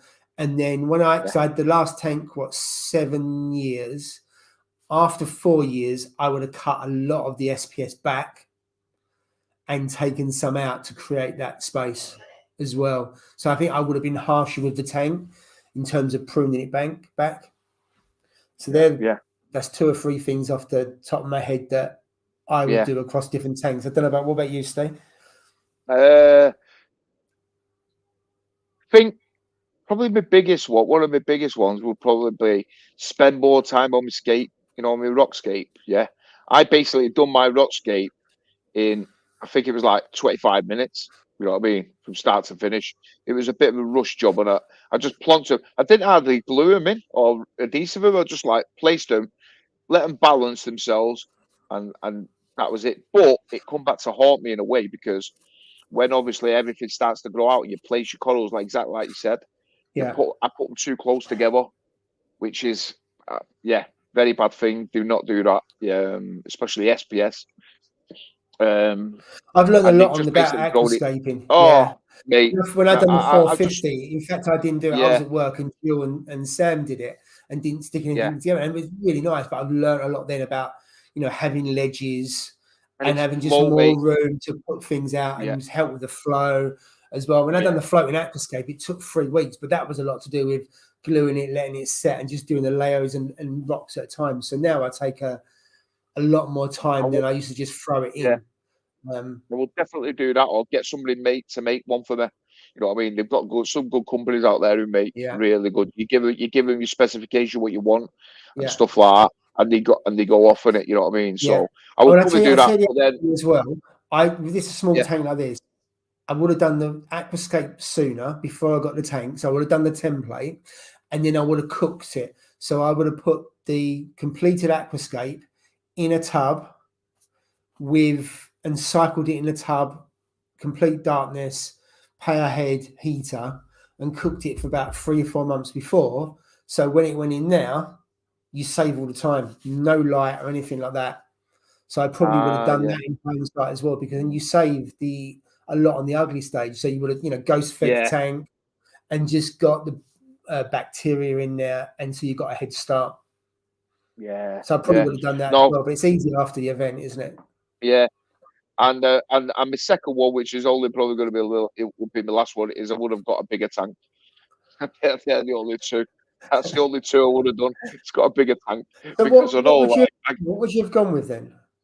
I would have got a bigger one of them, probably. What, 525? That's like 5 foot, 5 by 2. No, I'd probably go 625. What I would have done was, to be fair, is I've said before, I don't think the floor would take it, and I don't think it would. So I'd have to decorate the house, but I would have pulled the floor up and then put some, breeze blocks, reinforced the floor underneath, you know what I mean? Bricked up, took my time with that, then laid the floorboards down, new flooring all the way through, and then basically just gone and got like I said, a 625 or something, or even a 750 or something that would fill that whole space there. You know what I mean? That's what I probably would have done. 6 foot tank, that's 4, so you add another 2 foot mate, on it. That gap, I think it was about 8 foot. From there, right. All the way. The 1,000 wasn't out, would it? You could have had the 1250 one. Then the one that got I would have gone all the way across that wall, mate. That wall, because it's wasted space in it, in a way. All it is that cupboard there. Do you know what I mean? So can you imagine really, how much you have to dose and the cost of running that, though, Steve? Oh, mate. Well, that's the if downside. Something like that, I'd be dosing. Well, you'd have a calcium reactor and stuff on it. You know what I mean? You wouldn't be able to do anything like that. But those two are probably my main thing. So yeah, bigger tank, and bigger tank and more thingy with my rockscape. More, fair comment. That's bigger, because it's like I said, your rockscape, you don't think much of it, do you? At first when you put it in, you think, oh, it looks good. But you've got to think to yourself, what's it going to be like in 2 years, 3 years, when all these corals are all out on it? And I've got it. Do I want it to be like that, or do I want it to be different? You want all the layers and ledges, don't you? So you want them, and they're not stinging one another as well, potentially. And everything else like that. It makes a big difference. Absolutely, mate. Even if it doesn't look the best, it's more practical for when it grows out. You don't see the rock, so who cares? No, it doesn't matter. Nobody could see my rockscape. In fact, I'll post a picture of what my rockscape looks like. Yeah, and you can't even see any of the rock. Do you know what I mean? I'll post it on Instagram of one of my very first pictures with that tank. Yeah, you won't even recognize it. You'll be like, "What the hell? That's not your tank." But it is. It's just you just don't see the rock no more. You know what I mean? Rudra, if data exists that prove a high pH can increase growth and is better, then might as well aim for it. Well, data definitely does prove that 100%. So yeah, totally get it. Get it to 8.6. It's like steroids for corals. 8.6. Wow. Jesus. Yeah. UK Reef Bro we just need UK Reefer here. Yeah, UK Reefer. He's been helping me a lot, to be fair. Shout out to UK Reefer. He is on the calc side, isn't he? Yeah. Yeah, he knows his stuff with the calc for sure. Yeah, I spoke to him earlier on. He couldn't make it tonight. He's I think he's working. Got pH easier to hit. Just had an air stone with a very fine diffuser. pH is entirely based on dissolved CO2. Increase oxygen, increase pH. Absolutely. Absolutely. But you know what? I hate the noise of them things. You know, those air stones. Air stones. Oh, you tried one, didn't you? Mate. The wooden ones. Yeah. I picked up one of those wooden ones. We was with Scott, weren't we? At Cracknell last year. Right. And I picked up one of the wooden ones, and it was just too noisy, so I didn't bother. It was dead noisy, mate. I thought, you know what? I actually doubted myself. I thought, have I set this up wrong? Like thinking, how can you set an air stone up wrong? You know what I mean? But it was just way noisy. It was noisier than all my pumps. So it's like, yeah, no, this is going out of it for sure. What is more important to corals than pH is stability. No stability means no growth, or worse, 100%. Couldn't agree with you anymore, my friend. Which comes back to what we were saying about only changing things one at a time, make small changes. That kind of stuff. Which, because if you change loads of things, when you don't know what's causing good, bad, or indifferent, and too many changes will just create instability, which is the opposite, obviously, what you just said. Well, I'm loving these questions. Loving them. I know this is controversial, but stability that doesn't always mean growth. When I started my reef tank, I used a cheap Amazon lights.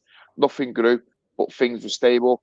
I changed lights to AI, and all the corals grew. 100%. Now, this could be a touchy subject. With you know what I mean? Yeah, and we've mentioned this before, haven't we? You know what I mean about like, is cheaper better? Is cheaper lights better than the better lights? Is cheaper pumps better than the data pumps? Whether that's wave makers, whether that's return pumps, whether that's whatever you want to call, yeah. I do agree. I do think if ever there's an argument for anything, for me, is lighting. I mean, don't get me wrong. I've had AIs basically grew this tank out. Yeah. Not going to slate them. Not absolutely love those lights. Yeah. 100%. Yeah. However, since putting these on last 6 months or so, these things, yeah, I don't care what anybody says. Yeah. My personal experience with these Gen 6 lights, they have grown my SPS. I've had to snap SPS frags and basically put them in the graveyard because of the growth of it. That's how fast it was growing growth of it. Once that tank got used to those lights, mate, it just took off. And you know what? I can't say enough praise about them. I think they're just absolutely fantastic. But on the flip side, if you've got decent lights, but you didn't have the stability or other stuff wasn't working, you wouldn't get. So it's not in isolation. It's added something to your tank, but it was already good. It's just made it even better, hasn't it?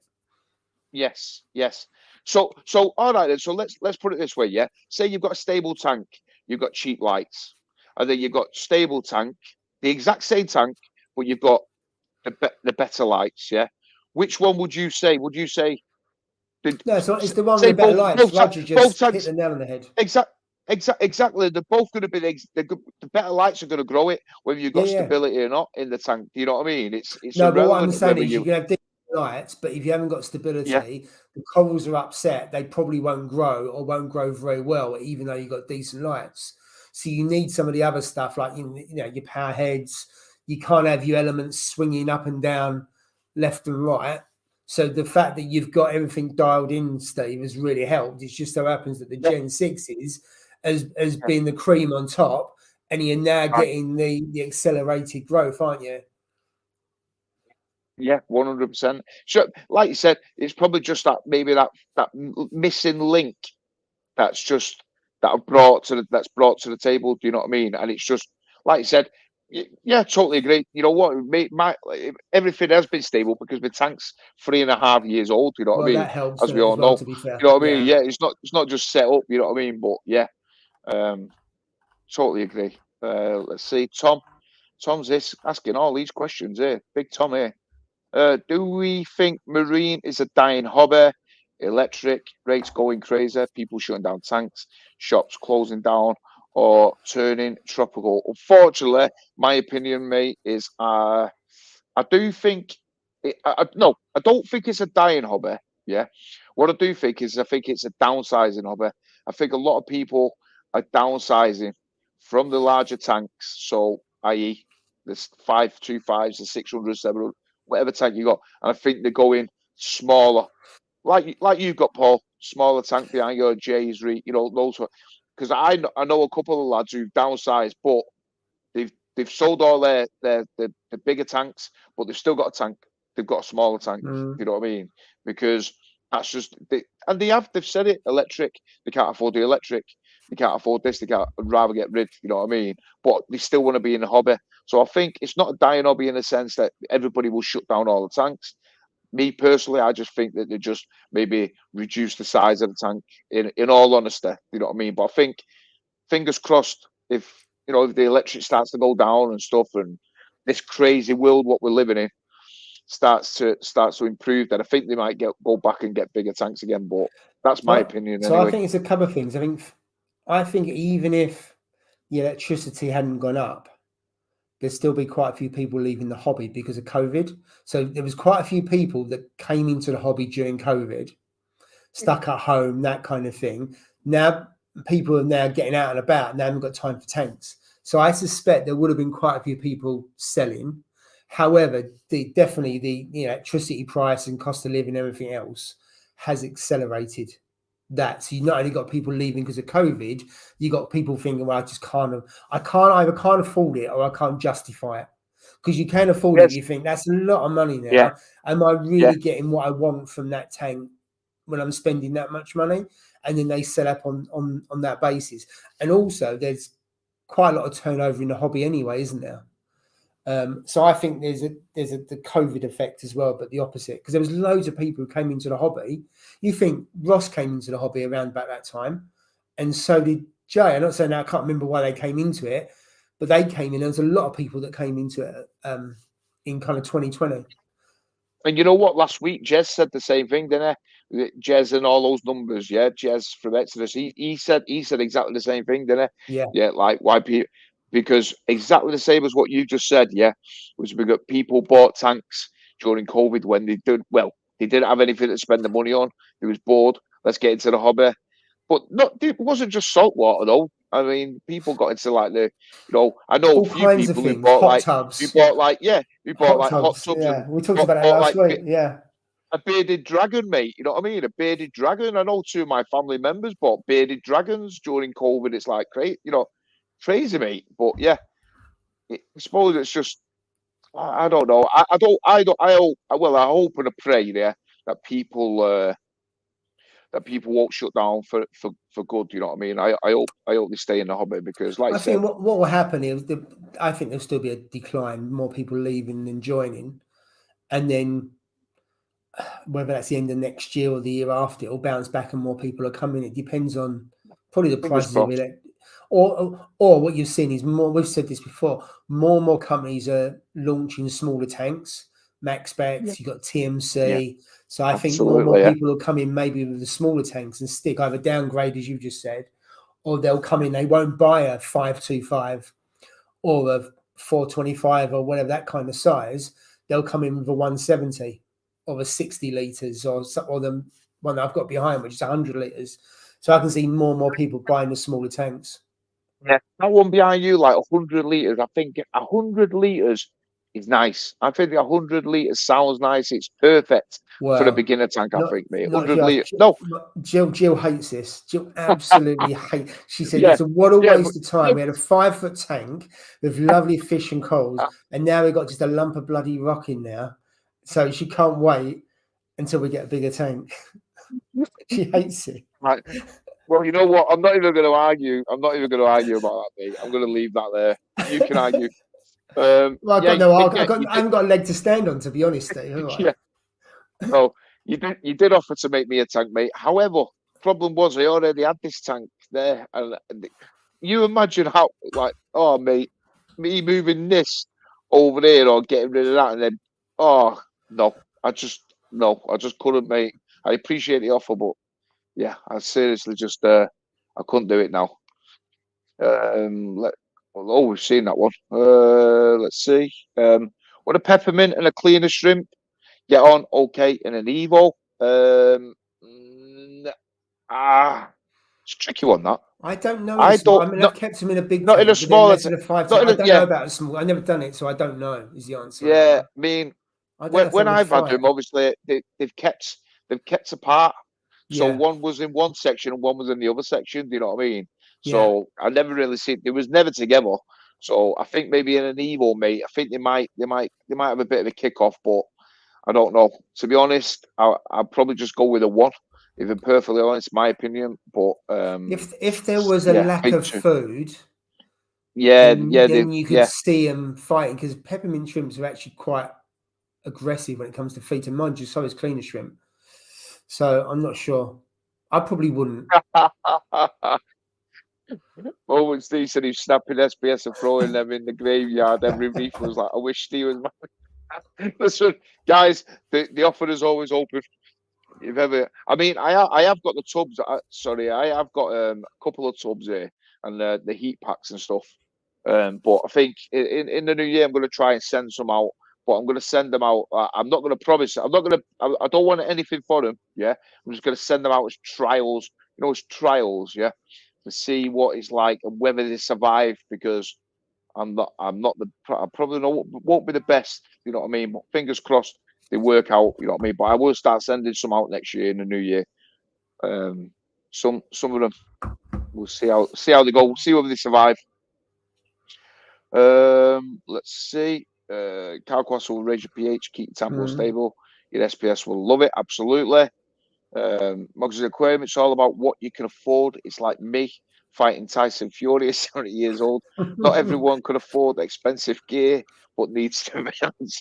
A good analogy. Fair comment. Fantastic. Yeah, can't argue with that, mate. Yes, Rich, I don't see an issue. I don't think Reefer will die as more companies bring equipment and bring prices, and the ease of keeping a reef is not too difficult. It will remain a hobby, and people will do it. Absolutely, I think people will remain in the hobby, and like we just said, I think they'll just maybe downsize or buy smaller tanks. And I think the success rate should be higher than it used to be. I think with the amount of information that's out there and the technology we have, you think about what we can keep now compared to when you speak to people that had tanks 10, 15, 20 years ago, they couldn't keep an acro alive. Whereas now, if you think about the kind of things that you can keep alive, unless you don't, I mean, as I think Carl's put earlier on, people overfeed their tanks, they cause their own problems and stuff like that. Yeah. But if you do your research and you're not impatient, then there's no reason why you can't have success in this hobby. And also, people want to keep trophy corals, and a lot of the trophy corals are not that easy to keep in the early days. If you stick to hardier corals, then you don't need as much kit, you can be a little bit lazier, and you can have success.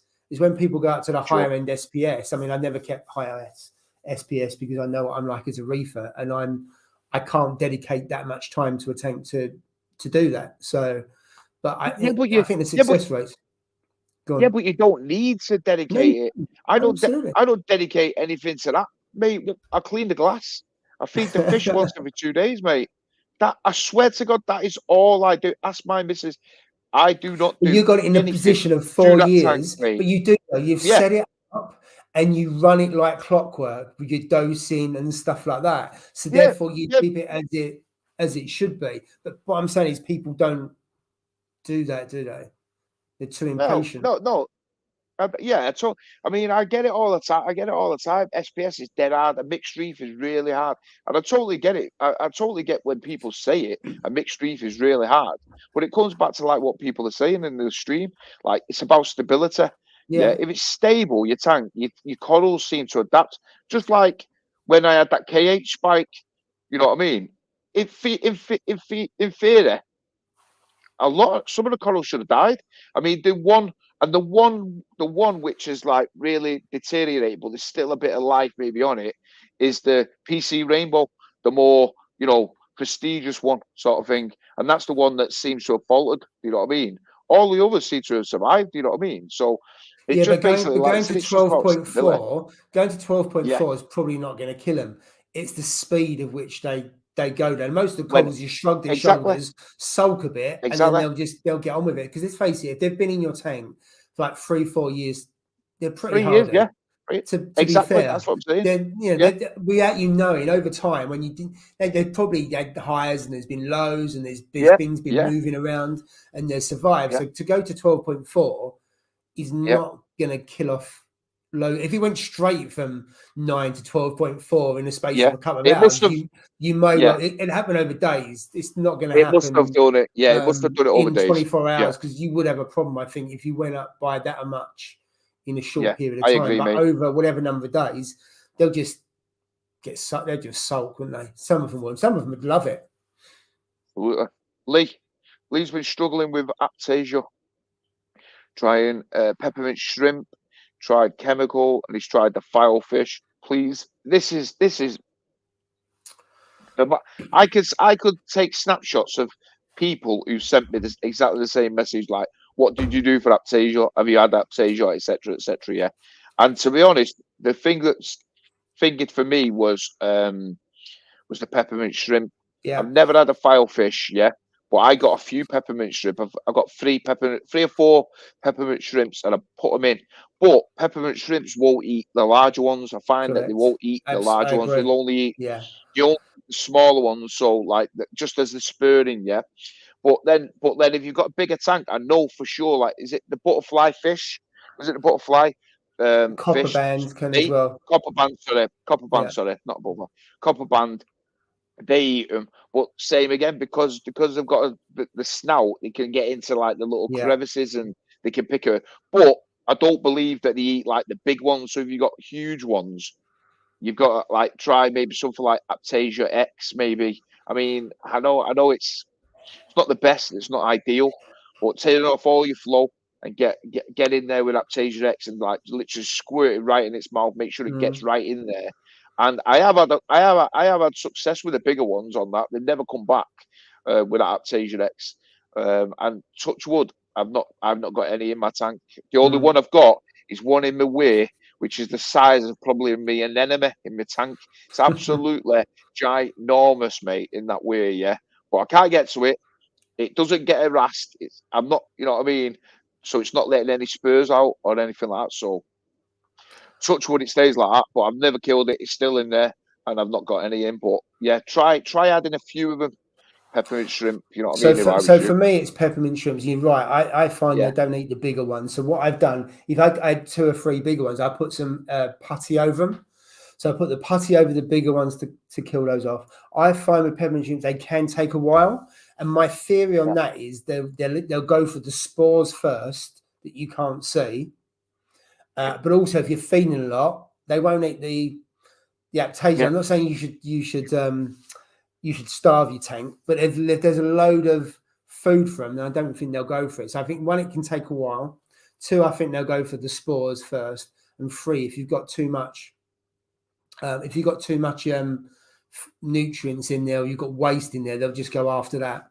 But I find that every time I've had them, and every tank I have a peppermint shrimp in it. So even though I've only got half a dozen corals in there, I've got a peppermint shrimp just in case, because then you can prevent it. But I find they're really good. I agree. But you have to get a reliable source, because they say true peppermints, but peppermint shrimps look similar to camel shrimps, and camel shrimps eat zoas. So you have to get a reliable source, because you can get some that look like peppermint shrimps, but they're not. Yes, good. Yeah, so all that help, mate. But yeah, get a few if you can get a few. Get them in there, and limit your feeding on your fish. You know, like you said, you don't. I mean, I don't feed my fish every day. I feed them every other day, like I said before. Yeah, I know you do. But like, I mean, and maybe that was a case. Maybe that was a case of like why it worked in a way, because when I had them, you know, maybe they were starving. So yeah, they went to munch on the aptasia, like exactly what you just said, Paul. But also, for every aptasia you can see, There's probably others that are hiding that you can't see. It probably is. And peppermint shrimps quite often stay out of sight until night. So it could be they're behind the scenes. And then let's face it, are you going to come out into the open? Or if you've got food that's in the rocks, are you going to go for the food in the rocks? So it could be that as well. So it's probably a combination of different things. But I would persevere with the peppermint shrimp. Absolutely. Roger, almost. I think there's something in humans that somehow draws us back to like nature. Absolutely, etc. So people enjoying having a piece of that at home. It comes. I couldn't agree with you anymore whatsoever. Carl's put Lee peppermint shrimp. Yep. Or filefish if you have a big enough tank, or a copper band. Absolutely, Carl. For the bloke who can't keep a coral due to not understanding the chemistry, to keep the coral, the hobby is expensive. But for the person who looks into how to keep the coral, water parameters of fish, exactly. Yeah, you got to do your research, mate, for sure. I mean, research is key in this hobby. You research it and you don't rush in. I mean, this is what too many people jump into the thing. I had a mate who spent literally 4 or 5 grand on a tank. Yeah, I've said it before on the stream. Bought the best of everything, best lights, best skip, everything, the whole shebang. Yeah, helped set it up with him. Tons of my time, and I told him not to rush it. Yeah, I helped him cycle a tank. Tank was cycled. Everything went perfect. What does he go and do? Adds like 6 or 7 fish. You know what I mean? All at once. 6 or 7 fish, few coral, this, that, and the other. I'm like, what the hell are you? Why have you done that? You know what I mean? Don't add that many fish. He said you need to take some back. Anyway, he took like 2 of them back, and then a couple of weeks later, he bought another 2 fish, 4 fish, and mate, you could imagine what happened. In the end, this tank started to crash. All fish, ammonia wet came in because a couple of fish died and he never took them out. Didn't have a clue, you know what I mean? And in the end, he shut his tank. He had it literally, I think, 6 months, and he sold the whole lot, mate. Got rid of the whole lot. So it's just like, because he didn't do his research, he wanted to rely on other people, you know what I mean, and stuff like that. And you just can't do that in this hobby. You got to research it and stuff before you commit. I think also, you know I mean? Just a good point that Mickey's just made, definitely about doing the research and not understanding, but also the choice of fish. Because like you say, you could, even if you don't add too many fish, you could have the wrong mix. So you have some really aggressive fish, or you put, for example, damsels. Absolutely. I had damsels in the previous tank. Not one problem did I have with, I put 7 Springer damsels in, but I put them in as the last fish. There is no way I would have put them in as the first fish, because they would have been territorial. Other fish would have gone in and it would have all kicked off. So I think it's important that if you're going to, when you fish, and you can have tanks that are totally peaceful, you can get fish that are just going to be so peaceful and they won't have any problems with one another. You can get others that are boisterous that are just going to kick off with their own shadow, let alone any other fish. Absolutely. So I agree with you, mate. I'd rather go without other stuff than shut down my tank. Couldn't agree more. Cottage reef. Yeah. Notice that person waste money just to replace the coral that dies, but still thinks they can reef. Yeah. Totally agree, mate. Tom's put shops are moving away from marine for a number of reasons, so it's becoming more niche. So reefers are now facing with the online concept more than ever. I think what you're going on to that, Tom. I think what I think you will find, unfortunately, is a lot of people who do, like the shed sellers. The shed sellers when they set up a tank in their own, because then they're cutting on costs of like the rent of a shop. It doesn't mean that the actual company might shut down. Yeah, it just means that they moved it, the premises. Different cost base, isn't it? From their own, to cut space. Because then if they can cut like the cost of like the shop running the electric, etc., rates, then they don't have to charge as much for the coral. Yeah, which you go on to the consumers like ourselves. Yeah, but then also it's easy for them as well, isn't it? You know what I mean? They don't have to worry about whether they're going to be shutting down or stuff like that. So I think you'll find a lot more like that, people buying, like you said, online, but maybe online from shops who've moved to their own premises. You know what I mean? Also depends where you, yeah. You know what I mean? Bit like him, like we're like him, yeah. He's not got a shop, he's got it's in his garden. You know what I mean? And then you've got Signature Frags, haven't you? Which is like a small, you got Signature Frag, kind of boutique, and he does most of his own online, doesn't he? But online. I think I'm quite lucky because I don't recognise what Tom's saying there, because we're the same. You've got loads of LFS around where you are. I've got loads of LFS where I am, but I know you speak to Ross and the reefers in Scotland. There's loads of shops have closed, and not many people have got LFS close to them. But I think where I am, I'm really, really lucky. And I know certainly you are, because you've got an abundance of shops where you are, Steve. So I think we're just lucky. But I know there's a lot of people around the country that are now struggling. So I think John said that his LFS closed and you had to go, was it 30, 50 miles, John? Yeah. Where you live. So, there were people that, and let's face it, if LFS die out, there's going to be less people coming into the hobby, because a lot of people come into it by going into shops. I mean, there will be some people that start purely online, but I reckon most people have started and gone to LFS and gone into the shop, asked questions and looked around. I could be wrong, but maybe more and more people are coming purely online only. Absolutely. Lee's put there, the hobby killed him 20 years ago, and he's just started back 4 years ago and loving it. Absolutely.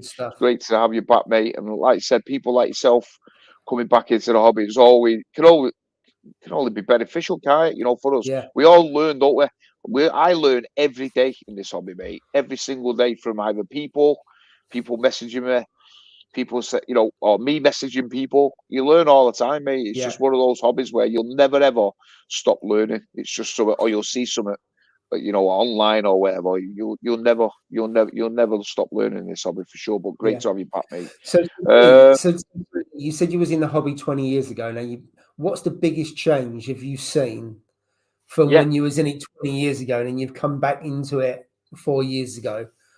There's probably loads of things have changed, but one thing that comes to mind. Interesting to see what you say. I'll do the these two, Mickey. These two, they're winding me up here. Yeah, you know what, Mickey Boy. Yeah, he said he'll build me a tank. Yeah, and then we've got Reef King saying he'll do me the escape. You know what? Hey, tell you what, you might as well reinforce my floor while you're at it. Hey, they'll get someone else to do that. Yeah.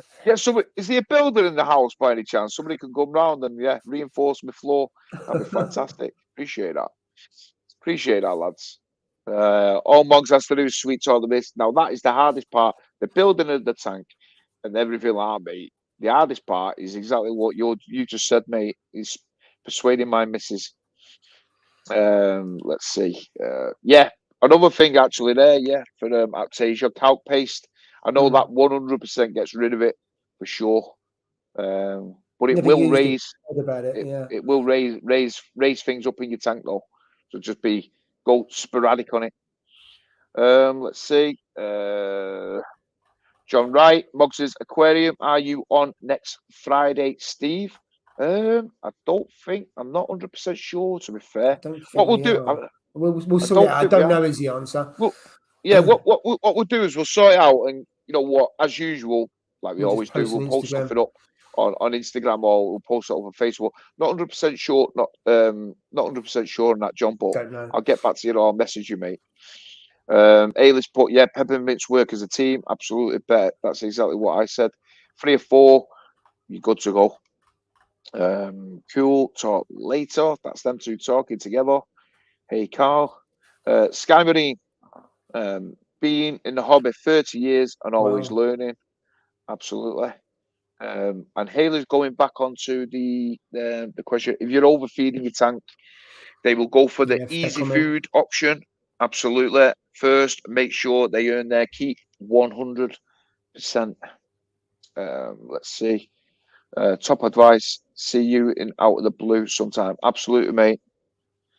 I'm sure I've seen you in Out of the Blue before. I recognise his pic. I'm sure I've seen him in Out of the Blue. Have I spoke to you before in there? Leave a comment below. I'm sure I spoke to you before. Sure I have. Maybe it's someone who just looks like you. Let's see. Reef King. I had Radions, but I think the Kessel ship. Listen, Kessel's shimmer is unbeatable. I don't think you can get better shimmer from from any other light other than the Kessels. They've always been like that, aren't they? You know what I mean? But I suppose it's each person's each person likes in it. You know what I mean? What they like on the tank. I mean, showing I don't. I'm preference, not. isn't it? Yeah. Yeah, you know, preference. I'm not like overly finger on shimmer. You know what I mean? To be fair, I'm not. You know, it's just I don't that's really just the way I am. notice it that much, but I know Cole talks Yeah, about the Kessels Carl quite a talks bit. about all the time. Yeah. Yeah, Carl loves it. The trick with peppermint shrimps is to keep them separate in a tank and only feed them Okay, so you aptasia for get them 2 to onto 3 it. weeks. Yeah. I see. And then let them into your tank. There we Oh, go. very Makes good tip sense. from Mickey Boy Mick. Totally makes sense. Steve, there's after you've Absolutely. done that one, there's a comment further up from Errol about aptasia. Have a mixture. Let's see. Oh, how about aptasia eating nudibranch? Yeah, so Oh with yeah. those, I've they're tried them. I've yeah, they tried them, can be hit and miss, can't they? Because they can and go they off. are. Yeah, And also, yeah. they're not always that easy to get hold of. You have to get No, in combat. You can't and they're get one of those. expensive. You should get, if you had a bigger tank, so your tank, you'd have to get quite a few, and they're not Yeah. cheap. And the reason, I mean, I knew someone No. who used to breed them, and he was always on the lookout for aptasia, and he had a separate tank that just had loads of rocks in it full of aptasia, and then he would take the rock out, put it into the other tank to feed them from to breed. But then he had to make sure he didn't add any of them on that rock when he put it back into the other tank, because if one was on there, it would absolutely wreck the whole of his aptasia harvest. So it's not the easiest thing to breed, but they're not cheap. But I've heard they work, but I haven't tried them before. I've had them. I think I had them. Yeah, they seem to be working well briefly. Yeah, and then I never seen them again. So I don't know whether one of the fish ate them or what. I don't have a clue, mate. Mickey Boy and Mick. Moggs, you should get Mr. Chan on for the live stream. You know what? We'll do that in the new year. He's definitely a man of He was. biology for He sure. came on. He came on early this year, didn't he? He's been on, yeah. Yeah, he's been on, yeah. We'll get him on. We'll definitely get him on. We'll get him on again sometime next year, mate. We'll do that. Lee, let's see. Yeah, we've seen that one. Marine tank is not just for Christmas. Couldn't agree anymore. Cottage Reef, my closest LFS is an hour away. Wow. And John's put, is a 50-mile round trip. Wow, that's crazy. You know what? I will never moan about going to an LFS or anything like that. You know, like, oh God, I've got to shoot off there. God, I can't be bothered. That's what sometimes I'm like that. You know what I mean? And it's only literally 4 miles away from me. You know what I mean? 3 mile. Well, 2 miles one of them, 4 miles another. You know what I mean? It's crazy, mate. Yeah. So the three that I use, one's 10 minutes in the car. One, depending on the M25, is about 25 minutes in the car, and the other one is 20 minutes in the car. So that depends on the traffic, but it's can't argue. Very lucky. And there's a lot more that are further afield, but I must admit there's 3 that I like going to, so I don't really go much further afield than that. This is a very, very good question. And you know what? How many LFS have you visited where the staff actually know anything about marine? Now, truthfully,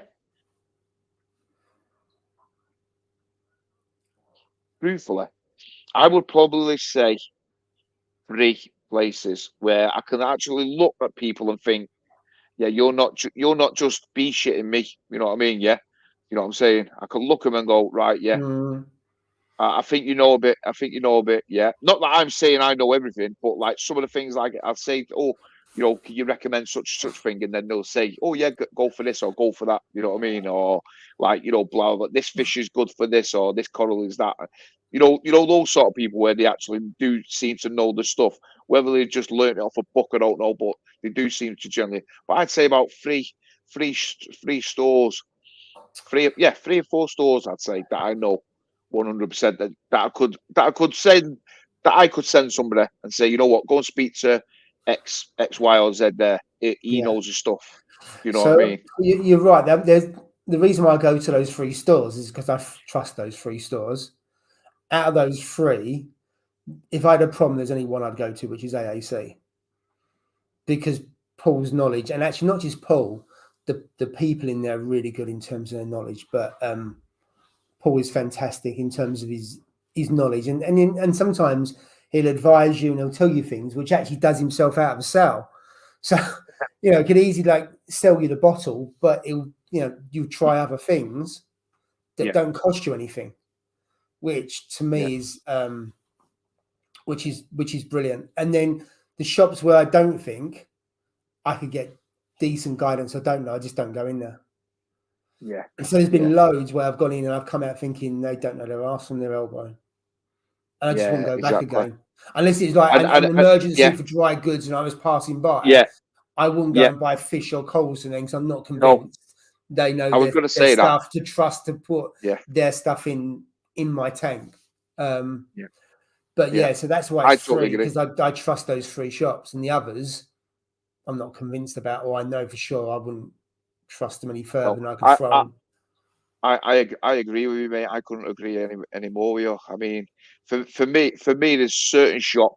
I'm not going to mention the names or anything like that, but like there's certain shops where I wouldn't sell anybody. I wouldn't send anybody there unless, like you said, it was a complete emergency or it was just for dry goods. But I'd say do not enter the livestock area, because just do not, because they'll sell you it just for a sale. They won't sell you it for, you know, oh yeah, they won't ask you like about your tank. What size is it? You know, what corals have you got? You know, what other fish have you got? Like, these are the basic questions that you should be asked when you go in. If you're looking for another fish, you know what I mean? Yeah, these are the basic questions that you should be asked. And they just don't, oh yeah, that'll be fine. Yeah, of course that'll go in that tank. No problem. But I'll sell it, right? 60 quid, 80 quid, 100 quid. It's some of them are just there for the sale, mate. You know what I mean? Rather than giving you genuine advice. You know what I mean? So, yeah. Stick to Ailey was saying there, she lost a 7-year-old Bengai on Wednesday. Oh, 7 years old. That's a good innings, though, that, isn't it? Not a bad age, that for sure. Chris, 2 miles to Kraken. I love Kraken, I've got to admit myself. Ayla F, try KKC. Don't have a clue. And then Ayla said she will do. Scott. Eddie's Oasis, absolutely. Kraken. And only 2 people he would trust. I couldn't read that then for a moment. Yeah, only 2 people he'd trust, absolutely. And I'm not going to say the other one, but anybody else can see his next comment below. So I'm not going to put that on, Scott. But yeah, we know. We just chatted. We had chatted, pal.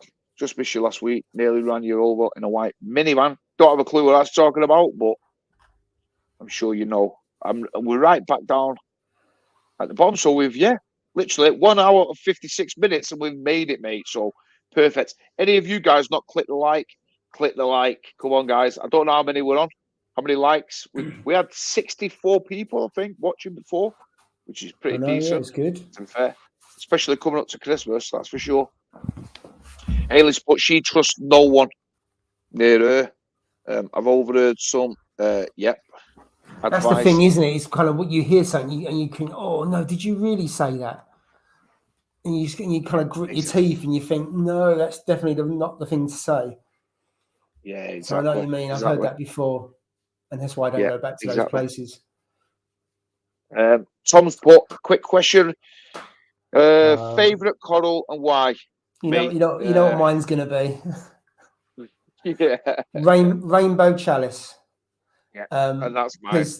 For a couple of reasons. One, under white light, they still pop really, really well.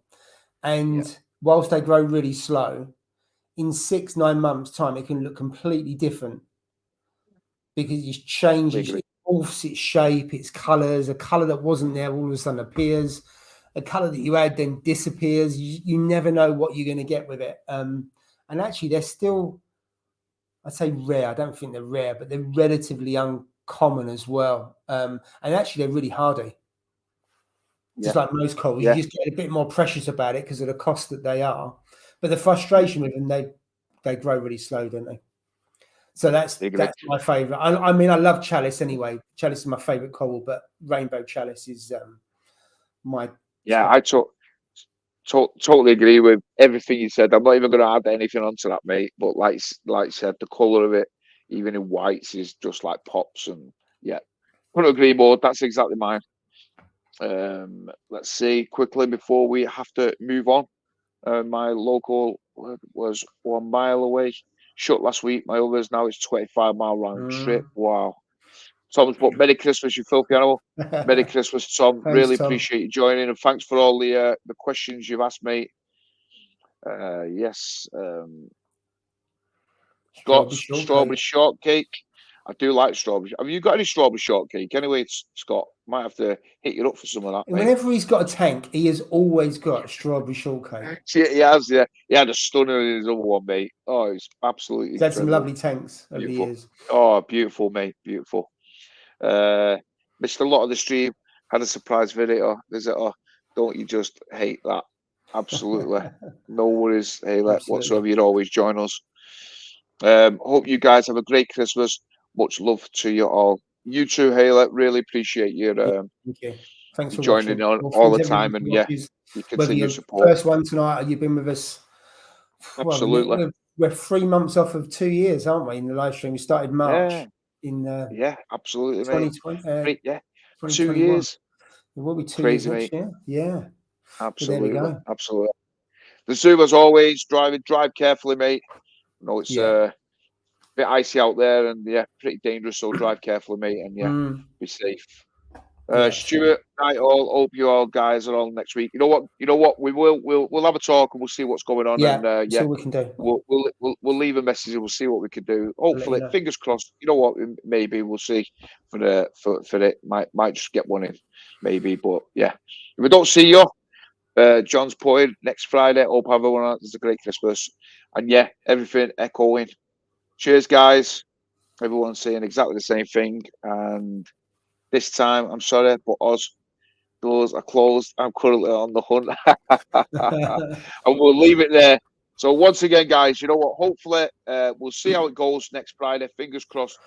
We should be on. We could be on. We could be on a thing. If not, wish everybody a great Christmas and a wonderful New Year.